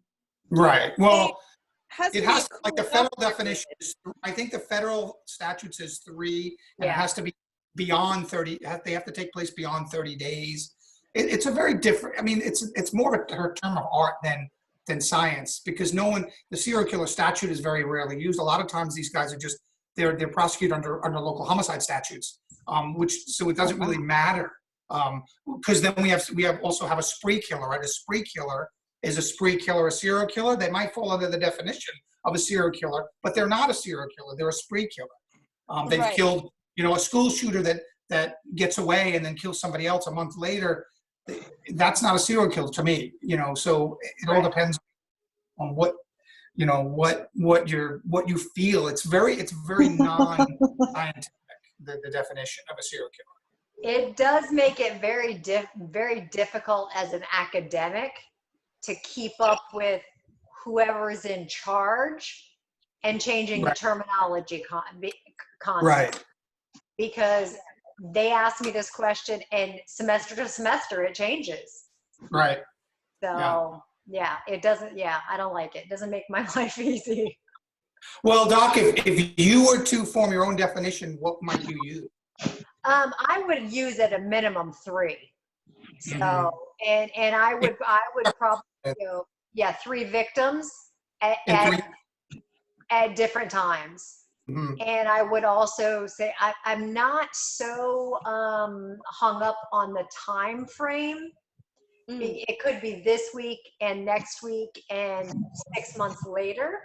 But it's 3 at 3 separate times. So but would there be? I also kind of on wonder, methodology. Would you put on anything on methodology or motivation? Yes, that's the other thing I was going to say is there's got to be a reason. I mean, if you could accidentally kill 3 people in 3 different months as a DUI. That is not a serial killer. Or you could be a bank robber who has killed people over 10 years in 3 or 4 different bank robberies. You happen to shoot people during a bank robbery, but you're a bank robber. You're not a serial killer. You're a killer. Right. And that would fall under the felony murder rule, where a murder is taken place under the commission of another crime. Correct. So. Your intention needs to be to kill people for me to want to count you as a serial killer. Well, and you have to get something gratifying out of it, whether it's sexual, whether it's emotional, whether it's some kind of relief. But also, I would say, even if it's kind of financially, financially motivated, for someone like Skylar De Leon here in California, who now was born a male and now identifies as female. So I think the pronouns I have to use are she and her. But everyone that individual killed was for financial gain. They killed multiple people over a course of time for financial gain. So Black Widow. She was a Black Widow, right? What's that? She was like a Black Widow. Like the woman who... Yeah, that I would consider absolutely, Bethany. That I would absolutely, because there was a motivation and a choice on who they picked for victims. So that's why Keyes is so interesting for me, because he isolated himself from not only the location, but also his victims. So it's bizarre. He does not fit. So my question is, early in my FBI career, I worked the Mafia in New York City. And during the time I was there, Sammy the Bull Gravano, who was John Gotti's right-hand man, Sammy probably killed 25 or 30 people in his Mafia career. Was he a serial killer? Yeah, see, then those are the ones that get me, because technically, yes, but for me, no. He's doing a job. It was business. It wasn't that he did it because he wanted to do it. He did it because that was his job and he was told to do it. Right. Same as like the Iceman, Kuklinski. I mean, God knows how many he's got under his name, but he didn't kill people because he wanted to kill people, except for one. He did it because he was told to do it. He was, it was a job. So yeah, I'm a little pickier with my classification. Yeah, the definitions are not, that's right. So Pierre, you got any more questions? Yes, I have one for Bethany. Okay. All right, so this question is, how do you take a story like this one, Israel Keyes, that has so much craziness behind it, his methodology, the stuff he did, how he was captured, everything Bobby told us about how they found, you know, all of this. How do you take that and make it a story or produce it into something that we then get to see later, you know, on TV? Well, sure. Thank you. It's a great question. You have to know, first off, you have to do your research on the story. That's getting in police records, court records, records from the prosecutor, if the defense attorney had retained records. You get in all of that and you kind of get the lay of the land and understand what the case is. And for something like this, it's very complex, it's very nuanced. And so when Bobby and I had talked about this at doing a show on this, or an Oxygen show at the Indianapolis Crime Con, we what I kind of knew we needed to have happen was we needed to have the victim's perspective, we needed to have a law enforcement perspective, we needed to have a reporter's perspective. Bethany, hold on one second. Whoever's got music playing, I need you to mute yourself, please. Thank you. Okay, go ahead, Bethany. No worries. And so to tell a story like this, you kind of have to tell it from a well-rounded angle. So you want the victim's perspective, you know, you want to give them the platform, like Professor Masnick has said, you don't want to remember the perpetrator. You want to include law enforcement for a case like this. You have, you know, state and local, and you have federal. And you want to have a legal perspective. You want to have a reporter or someone who covered the case it really intimately as well. And so it's about starting to build those relationships and reaching out and starting to build that. And it's really hard to reach out to someone like Samantha's dad. And it's like the same way Bobby had said, you know, when you recover that body, when you recover that kid, when you recover that individual, it's the worst day of someone else's life. And then someone like me comes along and it's like, hey, you want to relive that? You want to talk to me about the worst day of your life, the worst 6 weeks and all of that. And you've got to be very caring and compassionate and empathetic. And to law enforcement, because these are things that they've lived through, they've experienced, and you want to just be mindful and respectful while balancing making a great product. So, well, what makes a great product, Bethany? Because you know how I say, one of the things I say in class all the time with the media is, if it bleeds, it leads. Yeah. And so how do you, and I know you well enough to know that you're very picky, but how do you not get wrapped up in that sensationalism, which is what so many people want to see? Well, I'm not the news. And so the news is different than what I do. And so if you're, you know, a reporter for, you know, your local ABC or NBC or Fox or whatever, yeah, you need to have a story for your 11 o'clock news and your 5 o'clock news that, you know, like Bobby says, don't tune in, don't look at the local news. Well, once they've done that story, once they've covered Samantha and the disappearance and all of that, they move on to something else, whatever that is for that town. And so one thing, you know, when people say, you know, if it bleeds, it leads, they're talking about the news and the news media, right? Okay. Yeah. Well, I'm coming in after the fact. All the stories I do, well, I shouldn't say all, most of the stories I do are past tense. They're adjudicated, they're done. So.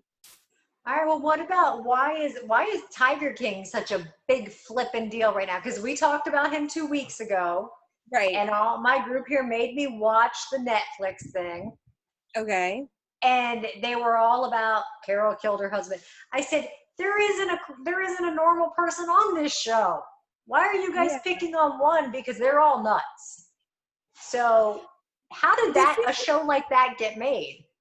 Well, the thing with Tiger King, it's like you look at the Wild Whites of West Virginia that's on. Okay. You know, I think it probably, so one of my DPs that I work with, he's, you know, friends with all these other DPs, and he knows the DP for Tiger King. And Okay. I've been meaning to text him to just ask, like, what was it like being embedded with those people? There's no one redeemable on Tiger King. They're all terrible people. They're all awful, in my opinion. Sorry if anyone's like a huge, you know, Joe fan or something. No, Pierre and I have already decided that's this year's Halloween costume. So everybody's going to get dressed. We're taking bets. That's how bad it is. It's I think what is fascinating for people is you've got this wacky world of this animal rights activist who's, you know, trying to create this brand for herself. And then you've got Joe, who's also trying to create a brand for himself, and he's this larger than life character. So you've got something that's compelling and interesting, and then it's not until I think episode 3 where they say, oh, well, her husband goes missing, and it kind of turns the same way F-Town, the podcast, does, where you think you're getting a true crime show. Like, when I turned on Tiger King, I thought it was honestly just like gonna be like a Wild Whites of West Virginia, where it's just these like quirky, quacky, weird people that are larger than life and you can't believe they exist, but here you are. And it's like, no, actually there's like a missing person in the whole, like, at the crux of it all. So yeah. By the way, we're not letting any more of those people move to Florida. So Pierre and I've decided. Oh, good. I'm glad you have that mandate. Yeah. Well, we're going to build our own wall. Assemblyman. We're going to build our own wall around Florida and not let anybody else in. There you go. But yeah, right, I mean, what else you got, Pierre? Can I ask Bobby a question? Bobby, I'm going to introduce you, please, Larry, because you're just, for me, you're my unicorn and you need an introduction. Bobby, this is Larry, and Larry is the gentleman that I mentioned that was on the execution team for multiple people here. So he is one of you. So yeah, thank you. I feel how you were talking about having to tell people that their family was killed. I worked at Florida State Prison from 81 to 91, and then I worked down at Martin CI for 5 more years.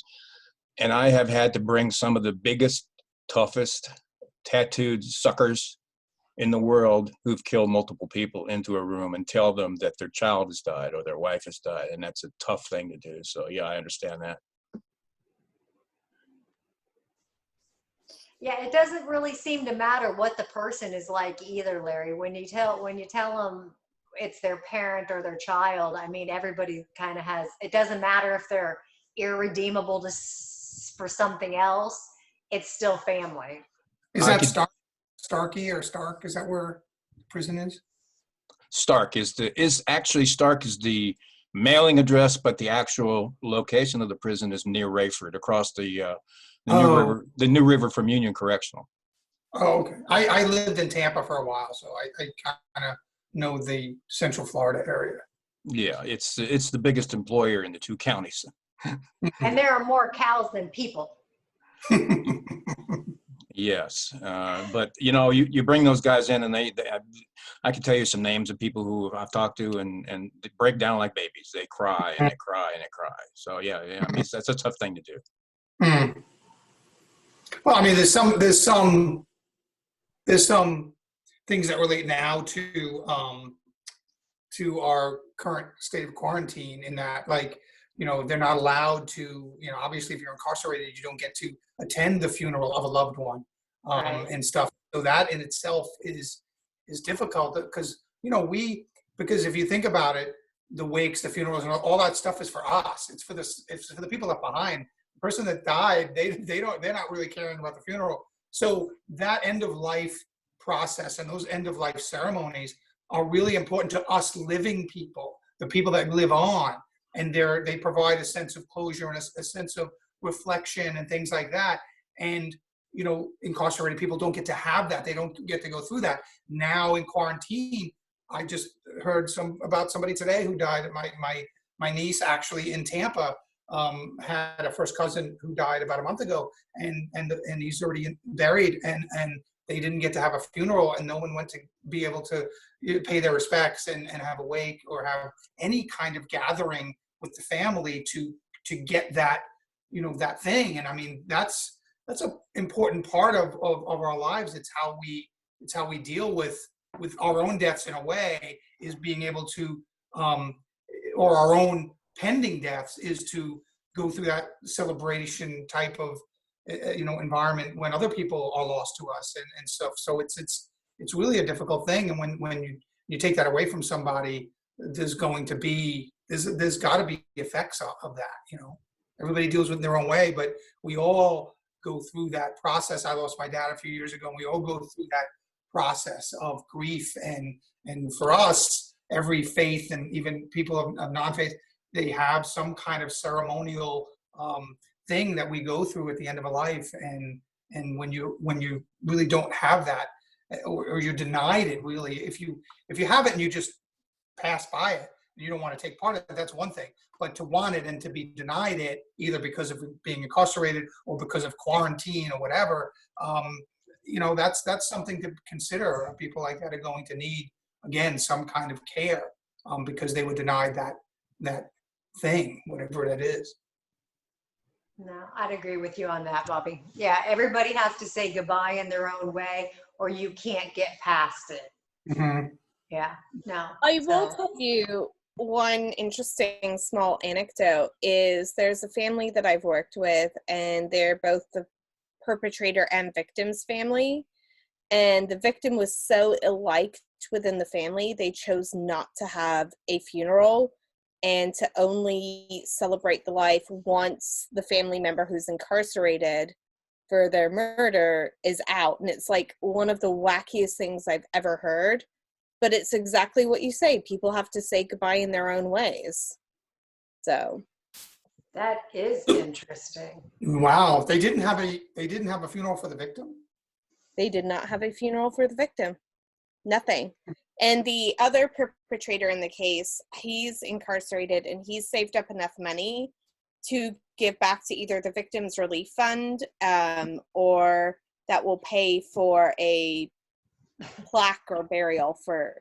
So it just shows the difference in response. Like, one shows remorse, the other's just like, well, I guess I'm technically a victim too, and I'll just do what I feel. Mm. Wow. Yeah. Huh. All right, PQ, what else you got? Wanda had a number of questions. Do you want to unmute her and see if she wants to ask them? She had a couple really good ones. Oh, let me see if I can find her. And if anything is about She Spawn could of unmute Satan. herself. Hmm. Yeah, unmute yourself, Wanda. What do I got to do this for? Well, Okay. it's not about Spawn of Satan, though I miss him. Okay, by the way, Bobby, just so you know, Spawn of Satan is my dog, because every professor needs to have a dog named Dr. Watson, and he's evil. Oh, no dog is evil. Oh, no, he's evil. You should look him in the eyes. He's precious. Yeah, whatever. I'm gonna shove him in a FedEx box and send him to you. There you go. Okay, I have 3 questions. One Go is, for it. have any kill kits been found since Key's death? That's a good one. I don't know. I know a couple were found before his death, and they found the one that he used in the Courier's case, because he had used it and then reburied it. But they found that one. He was still alive. I don't know, and this is kind of touches upon a thing of there's some frustration in that the FBI is not putting a lot of manpower in looking for further Keys victims and things like that, because we have limited resources, and there are other victims out there that we need to investigate, because there are perpetrators that need to be caught and incarcerated. And so it's unfortunate, but those unknown Keys victims don't have a lot of people in their corner. There are some private detectives that are working for family members who think they may have family members that were victims of Keys, and they're looking into stuff like that. But the FBI itself has basically closed the case on Keys, and at least those 11 homicides that we think now, of those 11, I think there's only 5 that we have names for. We know 6 other unidentified victims, but I think we only have names on 4 or 5 of them. Right. Okay, that actually spawned another question. But the other thing is, or one thing is, do you think it's possible that Keys broke protocol in Anchorage because he saw Samantha in that kiosk, and then it started eating at him like this was an opportunity? Do you know what I mean? Like it was a victim and an opportunity. What do you think? No, I don't. And I mean, not that I ever take these guys at their word, but he actually says he never met her before. He picked that kiosk because it was the only one. All the kiosks, and Anchorage has a lot of these kiosks. They like the old, I don't know, I'm dating myself, but the old photo mats. We used to get drop off photos to get. I remember them. And they're little like tow booths all by themselves in parking lots. You drive up on one side or the other, and they all close at 8 o'clock. That particular one was the only one that was open till 9, and people knew that because people that worked till 8 and they were on their way home and they wanted a cup of coffee on the way home, they knew that was the only one open. Keys knew that it was the only one open that late, and that particular parking lot, the night that, in the week of her murder, it had about 15 to 17 feet of snow plowed all around it. So it was on a busy highway, but you couldn't see it from the highway. They had these cutouts that you could enter the parking lot. And so he actually parked his truck across the street, walked across the busy highway, but you could not see that kiosk from the street, even though it was on, because there was about 15 feet of snow. So I think he picked the kiosk, not the person. And that's what he told us. He said he was going to abduct whoever happened to be in that kiosk that night. Okay. Another question is, as I say, as a true crime fan, I like seeing the photo, the ransom photo. But as a family member, I'm horrified that got out. Do you know how that got released to the public? No, I don't. I don't know that I've even seen the photo. I mean, and I actually held Samantha when we recovered her, and I saw the threads that he used to sew her eyelids open so that she would look alive in the photograph. Now, he covered them with makeup for the photo, but obviously when she was in the water for 6 weeks, the makeup had worn off, had washed off of her. I don't know that I've actually seen the photo, but our job ended as soon as we handed that over to the medical examiner. We handed her over to the medical examiner, and then I try to put all those images out of my head as much as I can. So I don't know that I've ever actually seen that photo, but I know what it must show because I saw it in person.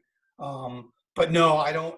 I mean, it's one of those things. It does happen down here. We have a big lawsuit in Southern California. A young girl was using her father's sports car, and she wrecked. I mean, she was doing like 120 miles an hour, wrecked, and it was this horrific crime, a car crash she hit, and she was all over the place. And somehow her pictures, the highway patrol was, and somehow her pictures got on the internet or something, and there's a big lawsuit now going on and stuff. So yeah, I don't know how that happened. It does happen. I know it does happen.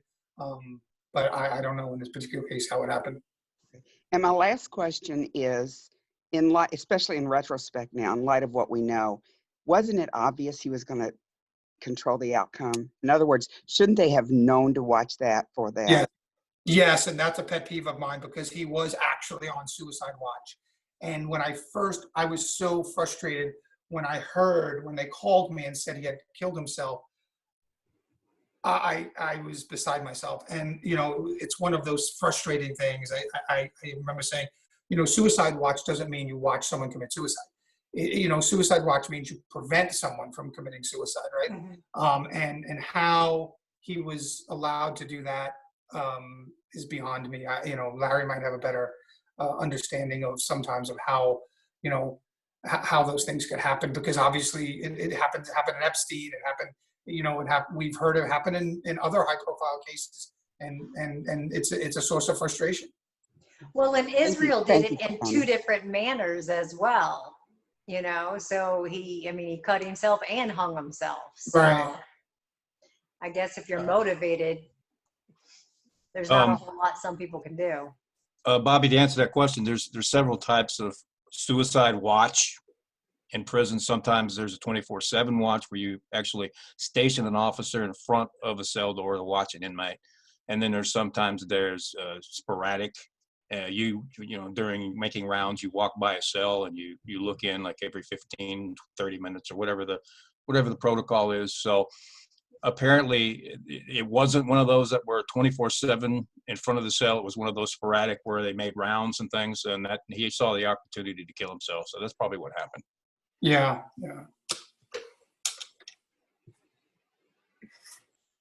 I mean, I look, it's not that I wanted him to live because I wanted him to suffer. It's not what I wanted him to live because I wanted him to be punished any more than that, because I don't think punishment works on someone like Keys, because they're not redeemable. I wanted him alive so that we could find more victims and we could give more families that sense of knowing what happened to their loved ones. Yeah. So, any other questions? Pierre, anything? I think Elena had a few questions if she wants to unmute herself and just ask. Elena?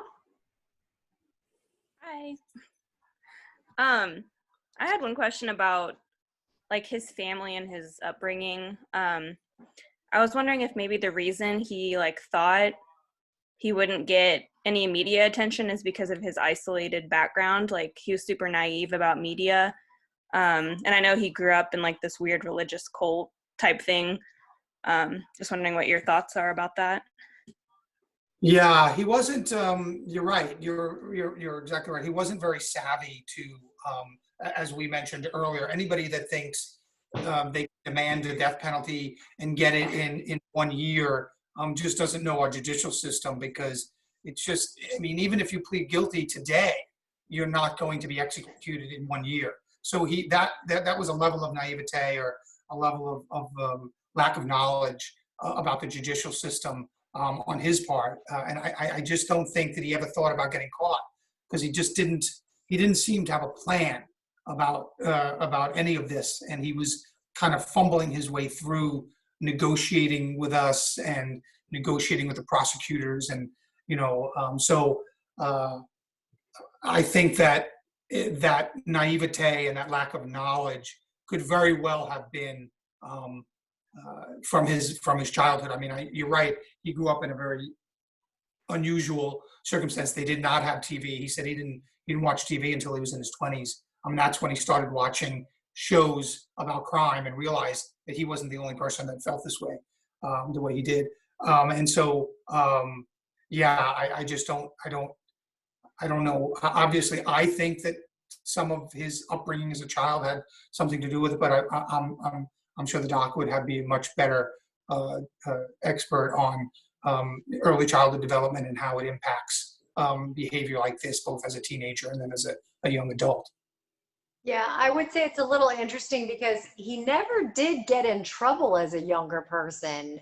He was homeschooled. He wasn't on anybody's radar. He didn't have any real friends, because back then homeschooling was different. But the one thing in the books I've been reading, most of the documentaries, this and that, the one thing I told Pierre that they said over and over and over again, they all use the same word: he didn't stand out. Nothing stood out about him until he moved to Washington, and then the weirdness of his family decided to, as a family, go to these white supremacy meetings. I guess that's not exactly how I'm going to make new friends and neighbors when I move, but yeah. So I think naivete is a big thing, and isolation. We're meant to be. That's why I can tell you there are going to be so many of us that are depressed and need medication after this quarantine that we're on, because we're social creatures. And so I think he being isolated probably had a lot to do with it as well. So there was nobody to teach him or show him that. There was no social contract that said, this isn't what I should be thinking and doing. So. Right. Anything else, Elena? I also know that he grew up really religious and he kind of left that.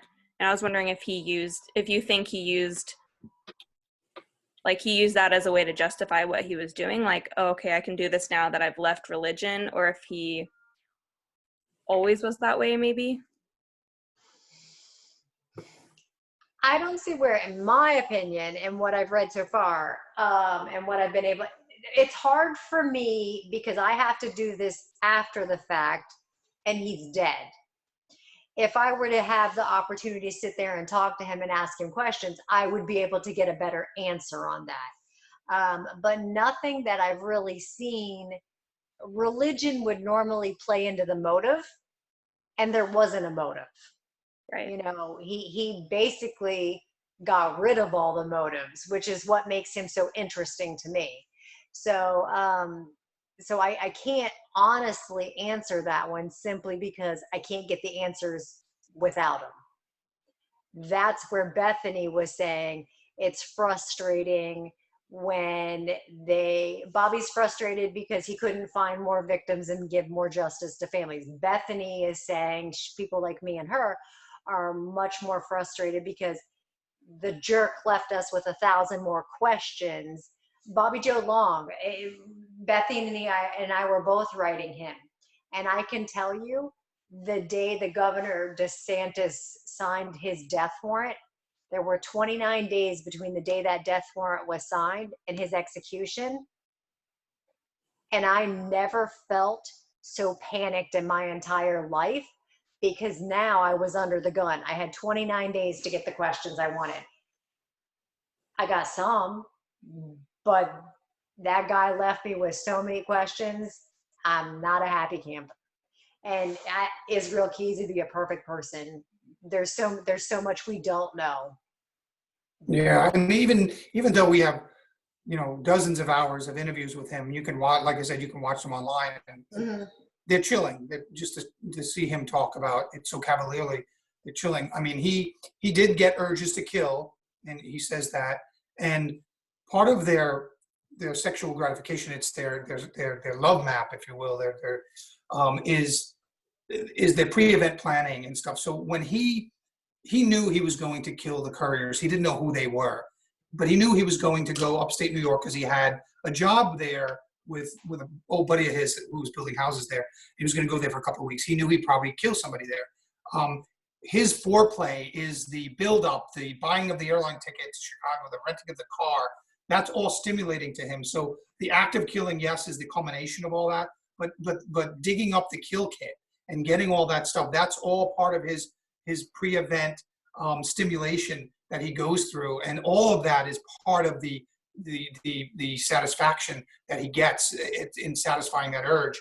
And if you study serial killers, you'll see that they all have some kind of pre-event stimulation. Sometimes it lasts for days, sometimes it's only hours.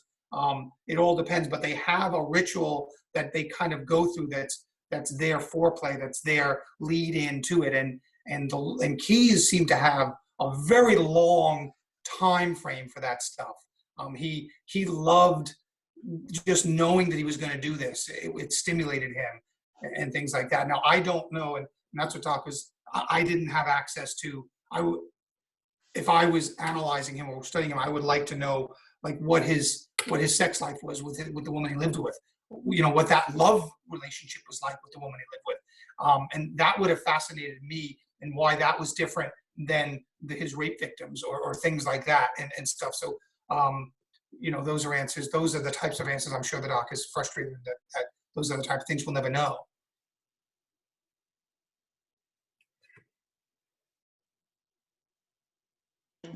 Okay. It's interesting that you say that, Bobby, because Pierre and I earlier today were discussing that lead up that he had, and what I came up with, and Pierre is former military where I am not, is that he had honed his military skills. He was very good at his job, and the military teaches you planning, methodology, and skill, and then drill, you carry it out. he did the exact same. He basically lived that military lifestyle. He enjoyed the research and the logistics. And that's what he did for all those years, was exactly what the military taught him to do. I have the patience of a gnat. The military trained him to plan, be patient, and wait for the right moment. Mhm. And he was good at it. Yeah, he was very good at it. Yeah. So I kind of think that that's where he got a lot of his satisfaction, was in still being able to live that lifestyle and be in control. Absolutely. Yeah. So, any other questions? Do you think that he got away with it as long as he did because he made sure nothing was connected to him? He went to a random city with a random person to another, you know what I mean? Like, Yes, I do. I think that he didn't have a victimology. He didn't have a victim type. He didn't have a geographic type of location. So he wasn't like a Green River killer who was killing in a particular geographic area. He wasn't taking particularly types of people. I mean, the couriers were a couple in their 60s, a man and woman. So that did not, I mean, when the investigators in Anchorage first called the detectives in upstate New York and told them about the couriers, they were still carrying the couriers as missing people. They weren't even homicide victims, because they had just simply vanished. They disappeared. Now, they didn't withdraw any money from their accounts. They didn't do anything that if they were going to run off to the Caribbean or live in Mexico anonymously the rest of their days, they would have done. But at the same time, there was no real evidence of a crime at their house. He was very careful on how he got in. There was a little bit of damage to their back door. But other than that, the local police there weren't even counting them as homicide victims. They were just missing persons until the Anchorage people said, we've got a couple that went missing and they were murdered by this guy we have in custody. And do you have anybody that fits this description? And they said, oh my God, the couriers, probably the couriers. And then they were able to confirm that. But yeah, I think that he avoided capture by doing that, by being that careful, by not having a type and not having a method. He didn't do the same thing, over again. He didn't use a gun with Samantha. He used a gun with the couriers. So even his method of kill was different. And so he broke a lot of the serial killer rules. I mean, he didn't have a type of victim. He didn't have a type of kill. And if you hear the tapes, he knew that. He was conscious of that. He knew that he would be able to get away with it much longer if he avoided those traps that other serial killers had done. was that because he did his research? He watched the shows, he read about, like he likes, like you said, Kim, to do research. Was that probably how he? I think so. I think that he knew, and also like others of these guys, he got better as he went along. I mean, obviously his first kills, his very first victim that he raped, he didn't kill her. And she got into his head. She talked to him. She said, you're a good looking guy. Why are you doing this? You don't even have to do this to get girls and whatever. And she got into his head. And he actually told us that afterwards. He said, yeah, she got in my head.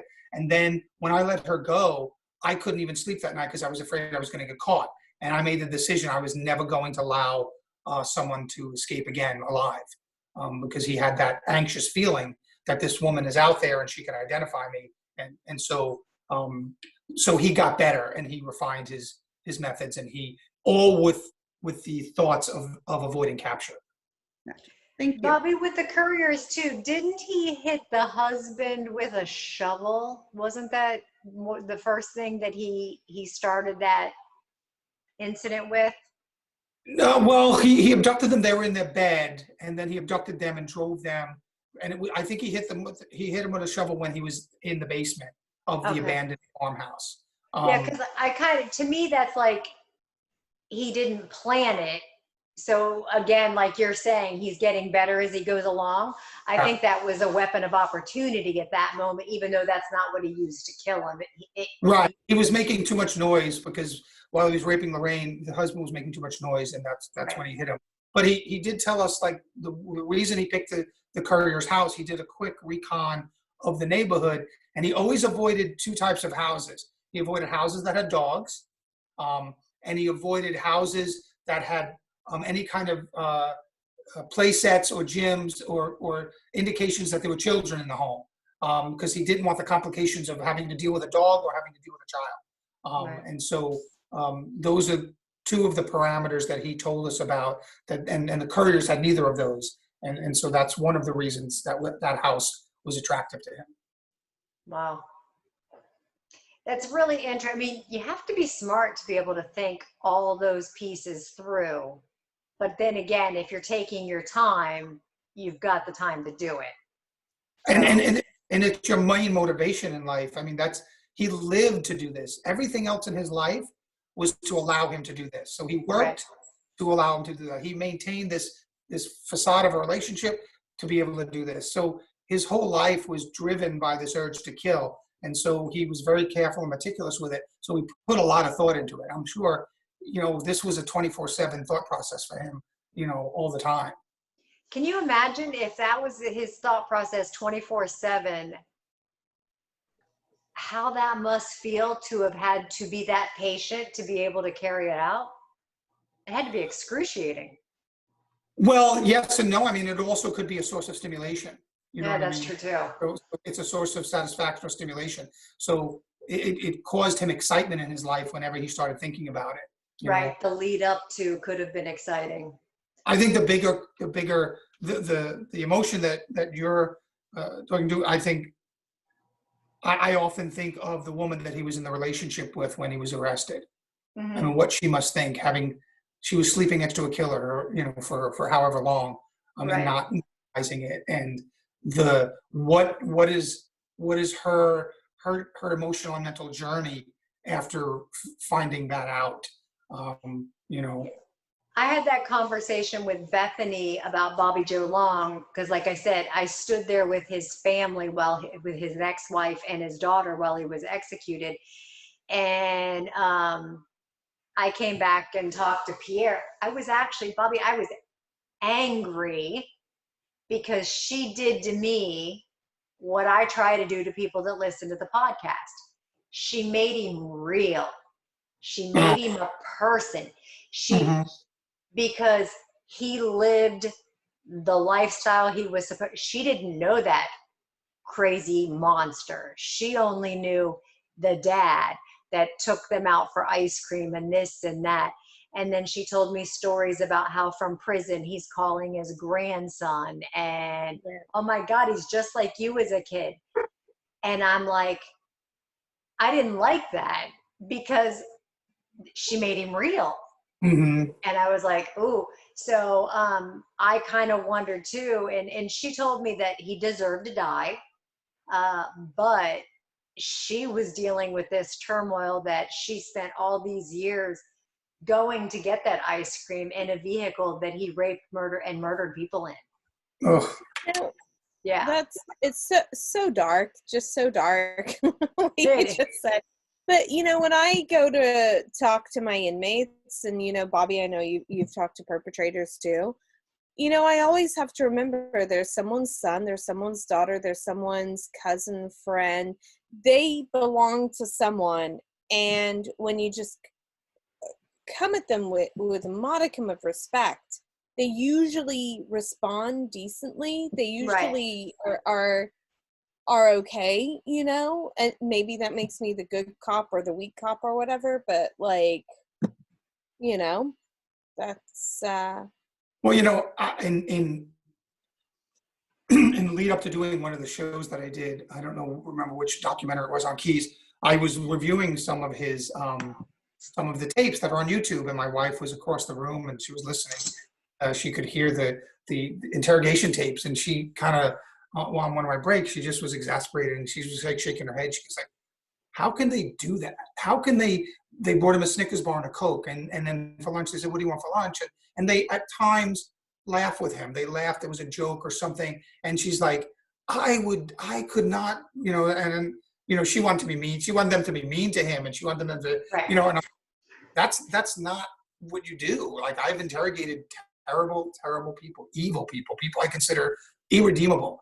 And you can't take that tact or you'll never get anywhere. That's not the job. The job is to develop a rapport. The job is to be, personable with them and to see something in them that will allow them to be comfortable enough to talk to you about the things that you need them to talk to you about. And the way to do it is not to show that kind of disdain or that kind of hatred or that kind of, repugnancy. I mean, you just can't do it. And so, yeah, I've done that myself. I've bought candy bars because I know they like a particular candy bar because they're going to like that because they couldn't get it in the particular jail or that, or whatever it is.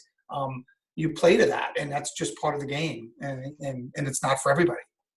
That's interesting that you say that because, Wanda, give me 1 second. I'm going to jump to Pierre because, Pierre, that's what you do for a living. And Yes. so you should be able to relate to exactly what Bobby's talking about. Oh, I absolutely do. It's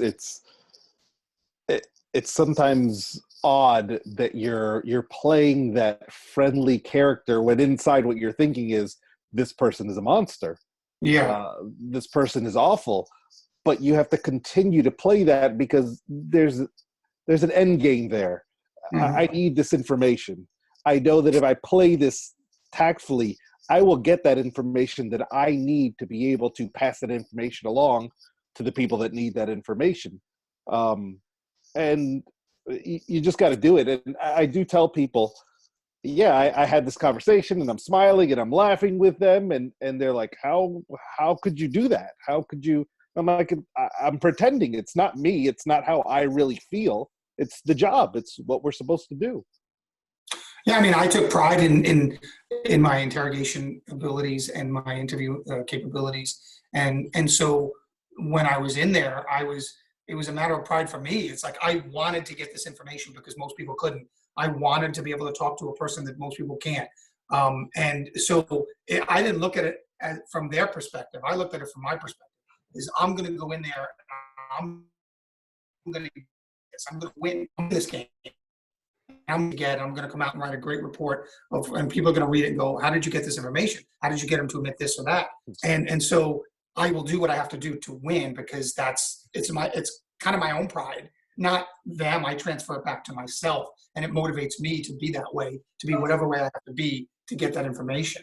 It's not, I don't even think about what they've done or who they are. This is, they have something, I need that, what they have, what do I have to do to get that? Yeah, and I'm not the person. Pierre and I talk about this all the time because we work together in the same building together. I can't do that because it's interesting. I'm a public defense investigator in my free time. That would be spawn of Satan. So I can play the poker face when I have to hear about a guy who's done something to a child, and my question is, please read what the officer wrote, and is there anything you disagree with? And then they get pretty graphic, and I'm able to maintain that straight face, like no big deal. But what you and Pierre do is completely different. You have to play the friendly game where I just have to play like I'm not disgusted. Right. Two totally. I can't. There's no way I could do what you guys do. I mean, I'll give you an example of why and how I had to do it. A couple of years ago, we were in Toledo, Ohio, working with the homicide detectives there, and an 18-month-old child had been murdered and thrown in the river by her mother, killed by the mother's new boyfriend, thrown in the river by the mother. And we searched for 3 days in the area that we thought the child was deposited into that river, couldn't find it, and it would have been there had it been deposited there. I got the homicide detectives to get the mother out of jail. She was in jail on child abandonment charges, and not murder yet. And we brought her down, and we did it late at night so that the media wouldn't know because it was in Toledo. It was a big case, and we had her dressed in civilian clothes, although they required us to have her shackled. And so I had her, me and the detective, and we walked her out to the water's edge, actually onto this old pier that was there. And I had to almost be sympathetic to her and ask her, because I needed to know, was the child wrapped in cotton or synthetic? Was the child wearing booties or not? Was the child, how was the child packaged? Because that will affect if it floats or if it sinks or if it, and things like that. I'm not going to get that if I show this woman, this 19-year-old tweaker, that I'm disgusted by her very presence. I'm going to get that if she feels that I am somebody who is empathetic towards her, or I have some kind of understanding of her station in life. And so I have to, and that night, I remember that night as if it was last night. And I stood there and I talked to her and I was almost sympathetic to her. And I got, not only did I get a more accurate picture of where she placed that child, but not even known to the detectives, the child was still alive when she put it in the water. And so it was not what they had thought. They had thought the child was murdered in the house, and she came across the child and didn't want the new boyfriend to go to jail. So she put the child in. But it was through my conversation with her that night, standing on that dock, that she told me that the child was still breathing when she put it in the water. And so, which also impacted my search zone, because if the child struggles when it's in the water, it's going to move around a little bit and it's going to go in a different direction and stuff. So those are the types of things where I could not stand there and be disgusted with her as I was. I was internally, but I couldn't be that way externally, or else she would not have given me that information. We would not have known that. Which is why these types of jobs aren't for everybody. Right. Yeah. It takes a special individual to do them. Well, and it takes me standing there, and this was her third child. She had two others. She was 19. This was her third, and she was pregnant again with the fourth. And now I'm standing there, and I'm probably in year 6 or year 7 of desperately trying to have my own children. Yeah. Talking to a woman who basically killed her own child and is allowing her to have another. Yeah, she's just. And my wife and I are not being allowed to have that experience in life. And so, those are things that I deal with, later on when I go back to the hotel. Right. Wow. Anybody have any questions? Yes, I think Javid had one and Wanda had another question. Okay. Javid, what do you got?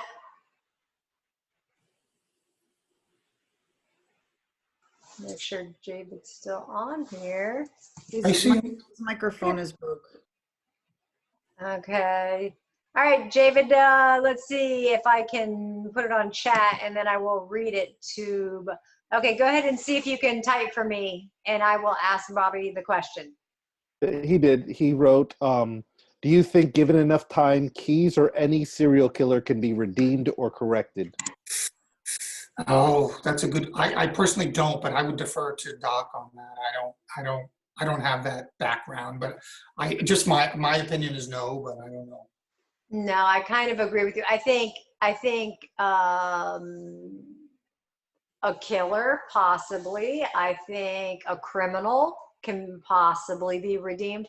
But I think when you reach the level of serial killer and you are having an enjoyment or a gratification for what you're doing, I don't think that's a redeemable person.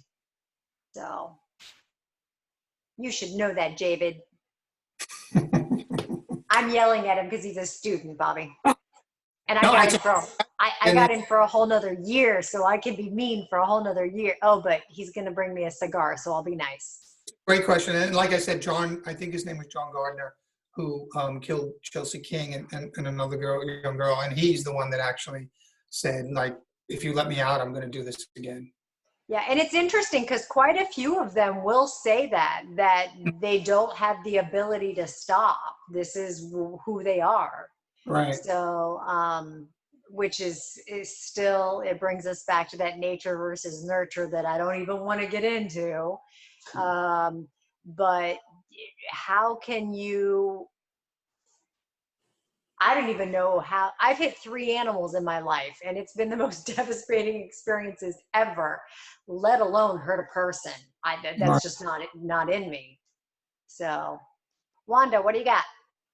I've read somewhere or heard where Bundy moved to Florida in part because it upped the ante because they had the death penalty, so it made it more of a challenge, so to speak. And I just wondered if Israel Keyes maybe broke protocol with Samantha because he was looking to make the challenge a little bit greater for himself. That's not my impression. I actually don't think he ever thought about getting caught. I don't think that was part of his plan, and I think that was evidenced to me by his lack of preparation in the mechanisms of what he had to go through when he got caught. He didn't have a lawyer. He didn't want a lawyer. He really was naive about the system to a certain extent. And I do think that his mistakes that he made, he regretted greatly, and he knew he made them. But I think they were born out of his emasculation with the woman he was living with, making a very good living, and him not making much money at all at the time. And I think that there was something in that, combined with his upbringing, that made him have to kill outside of his normal practice, which was don't kill where you live, and then demand a ransom. That he had never done that before. And well, I don't even he never made it. He never made any of those mistakes before, but he knew he made them immediately, because didn't he go back and pick up items, like he left his zip strips and because his fingerprints were there, her phone. Yeah. Pierre and I had a question earlier, Bobby, and we were going to ask you, when he went back to get the credit card, was the credit card at work where the other items were he screwed up, or did he go to her home and get it? He went to her home. I don't know if she was living with a boyfriend or not. The credit card, the debit card, was a card she shared with her boyfriend, and it was in the boyfriend's truck. And this is another thing that poor kid has to live with, in that he snuck up to the truck that was in the driveway, and I think his dog barked, the boyfriend's dog barked, and the boyfriend looked out and saw someone messing with his truck, and that was Keys grabbing the debit card. And he yelled out at the guy, and he chased him a little bit, and Keys took off and got away. And he didn't put anything together with it and until they caught Keys, and he had the debit card. He knew the debit card was gone. He thought it was just somebody breaking into his truck. Right.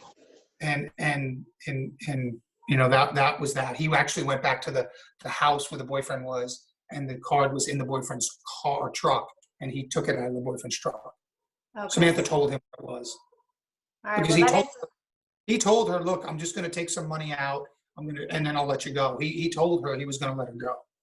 Oh my God, that leads to another thing that Pierre and I argued about today. Well, we didn't argue, but when we were younger, we were always taught in school and everything else that you comply. If they ask you to get in the car, you do this, you do that. If you're going to live, if you give them and do what they say. And since, like, say 9/11, that is totally not what we do now.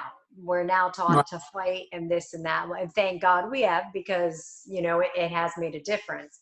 But that is interesting that you're saying that with Samantha, that he's saying, hey, tell me where this is. I'm going to get some money and then I'll let you go. And she was desperate enough to believe the story. Well, I would imagine that you want to believe that if you're in her position. Absolutely. Yeah. Plus, I would think being in Alaska, in a small town, this and that, you're probably not as savvy as to everything that's going on in the rest of the world as well. Samantha had a tough life. Her parents were divorced. Her mom was a drug addict. Her mom actually at like 15 or 16 had, I think, got hooked her on drugs. She was working on the street for a while. Her dad actually got her clean at 18, got her off the street, took her kind of back into his custody. She was living with the dad. He got her a job. She was working again. She was clean. She was away from the drugs. She was away from her life on the street. And then this happened to her. Right.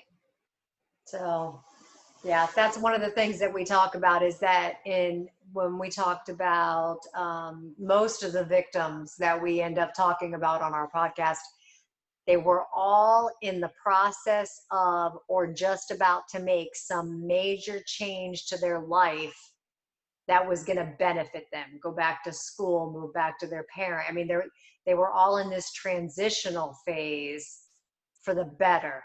Right. And then this happens to them. Yeah. That was the shame of it.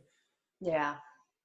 So, all right. Well, I don't want to keep you much longer, Bobby, because I am just so thrilled that you and Bethany gave in to my begging request.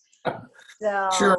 I'm away from my writing. I've been writing nonstop for a month now. This quarantine has been good and bad, but my mind is fried. It's funny because I'm very social, so I'm always busy. I have like normally wine and crime. We have places we do that. I have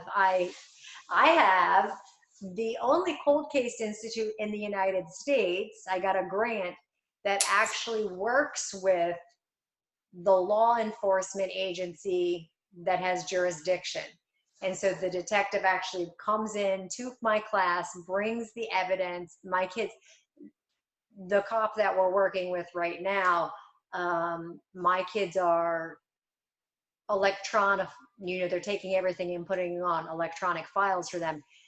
These pictures have not been seen in 40 years. Wow. So yeah, so I'm always really busy.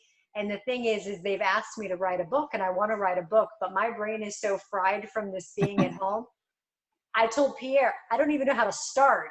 I'm like, at the beginning, and then I'm done. I'm done. Yeah. Can't do it. So. Well, this case has been a lot. I mean, I'm actually going to be on with Nancy Grace tomorrow morning about this case because it never seems to go away. I've done probably 4 or 5 episodes with her on this case. Mm-hmm. I usually do her podcast once or twice a week, Crime Online. It's unfortunately 6:30 a.m. for me, which takes me. I usually walk my dogs from 6 to 8 in the morning, so my wife will walk them by herself tomorrow. But tomorrow we're doing like episode 4 or 5 of the Keys saga, and then we're doing the second hour. We're doing another case. I think Chris Watts or some other case, or whatever. But yeah, this case has been one that people have a fascination with, and I think that the fact that he's gone just made it even more people's desire to kind of delve into it even more. Well, and he doesn't fit. He does not fit the mold or the pattern. So and if you haven't seen those, I mean, if you haven't, I would advise going to YouTube, searching his name, and looking at his interrogation tapes. There, 90% of them the FBI didn't release some of the more graphic ones, but 90% of them are there. And even if you watch the ones that are very mundane, there's still ones where he's talking about the process, or he's talking about court, or he's talking about wanting the death penalty. Not that even the ones when he's not talking about the murders, they're just a fascinating study into insight into their demeanor and their, how they conduct themselves and things like that. I mean, and if you watch the thread of them, you'll see his changing in behavior of certain things. For example, there was the one case that we found that he didn't know we knew about. So on his computer, we found some news clippings and some photographs of a woman. They did some research, and this woman she disappeared, I think, in Baltimore or Philadelphia area around the time that we knew he committed a bank robbery in an area over in that direction. And so we knew he was in that area. She went missing in that time frame, and now he has a folder of her on his computer. Now he never told the interrogators about her. Towards the end, when they presented that to him, his entire demeanor, you see this on the video, his entire demeanor changed. His body language changes. And he said, I'm not talking about that. I'm not talking about that. I saw that. I know exactly what we were talking about, because when he found out you guys had his computer, he was not happy. Because that was the one time where he didn't have control. So he liked giving us little breadcrumbs and watching us eat them. And now we had this face and this picture, and we were going, who is this? Who is this person? And we know who she is, and we know she's dead, because the was found. And he just, when he was not in control of things, you can just, it was visibly different. You could see how visibly different it was. And so I would really, if you're interested in it all, I would say watch every minute of those YouTube videos that he's on. The real ones, not like necessarily the programs, but the actual videos. Yeah. Okay. Yeah, I'll hit up more of those. All right. Well, you have a very early morning, so I am going to let you go, and I am going to thank you. Bethany, are you still hanging around?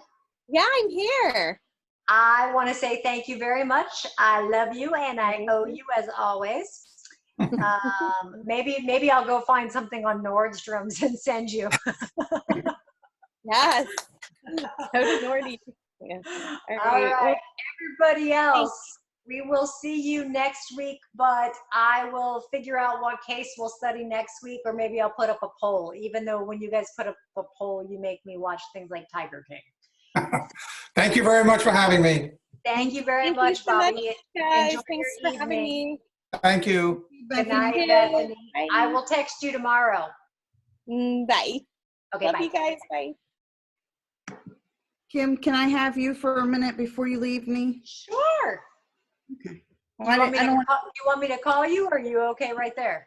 oh, I'm fine. I just, no, you don't have to call me. I was just wanted to, chat, but not in Okay, front of what's you. up? So just get Bye, with me. Kim, Bye, and everybody. Wanda. Bye. Bye. See you next week. You Maybe will. I'll text you and we'll figure out a case together. Love it. Okay. No, Kim, just get with me tomorrow. We'll Facebook time together, or whatever it's called. Okay.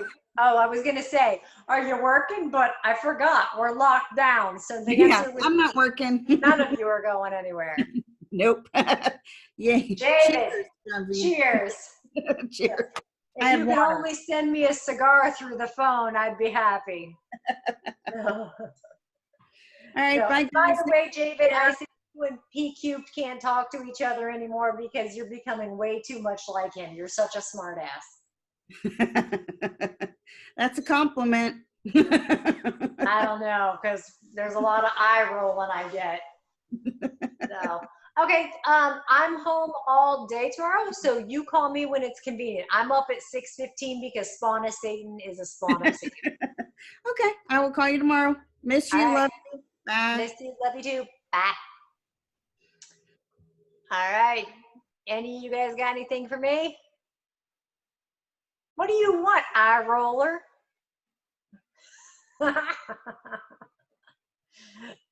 Been a pleasure. It's time to end. All right. I'll call Everybody you have a good night. I'll call you tomorrow. All right, sounds good. All right. Catch you Bye. later. Night, guys.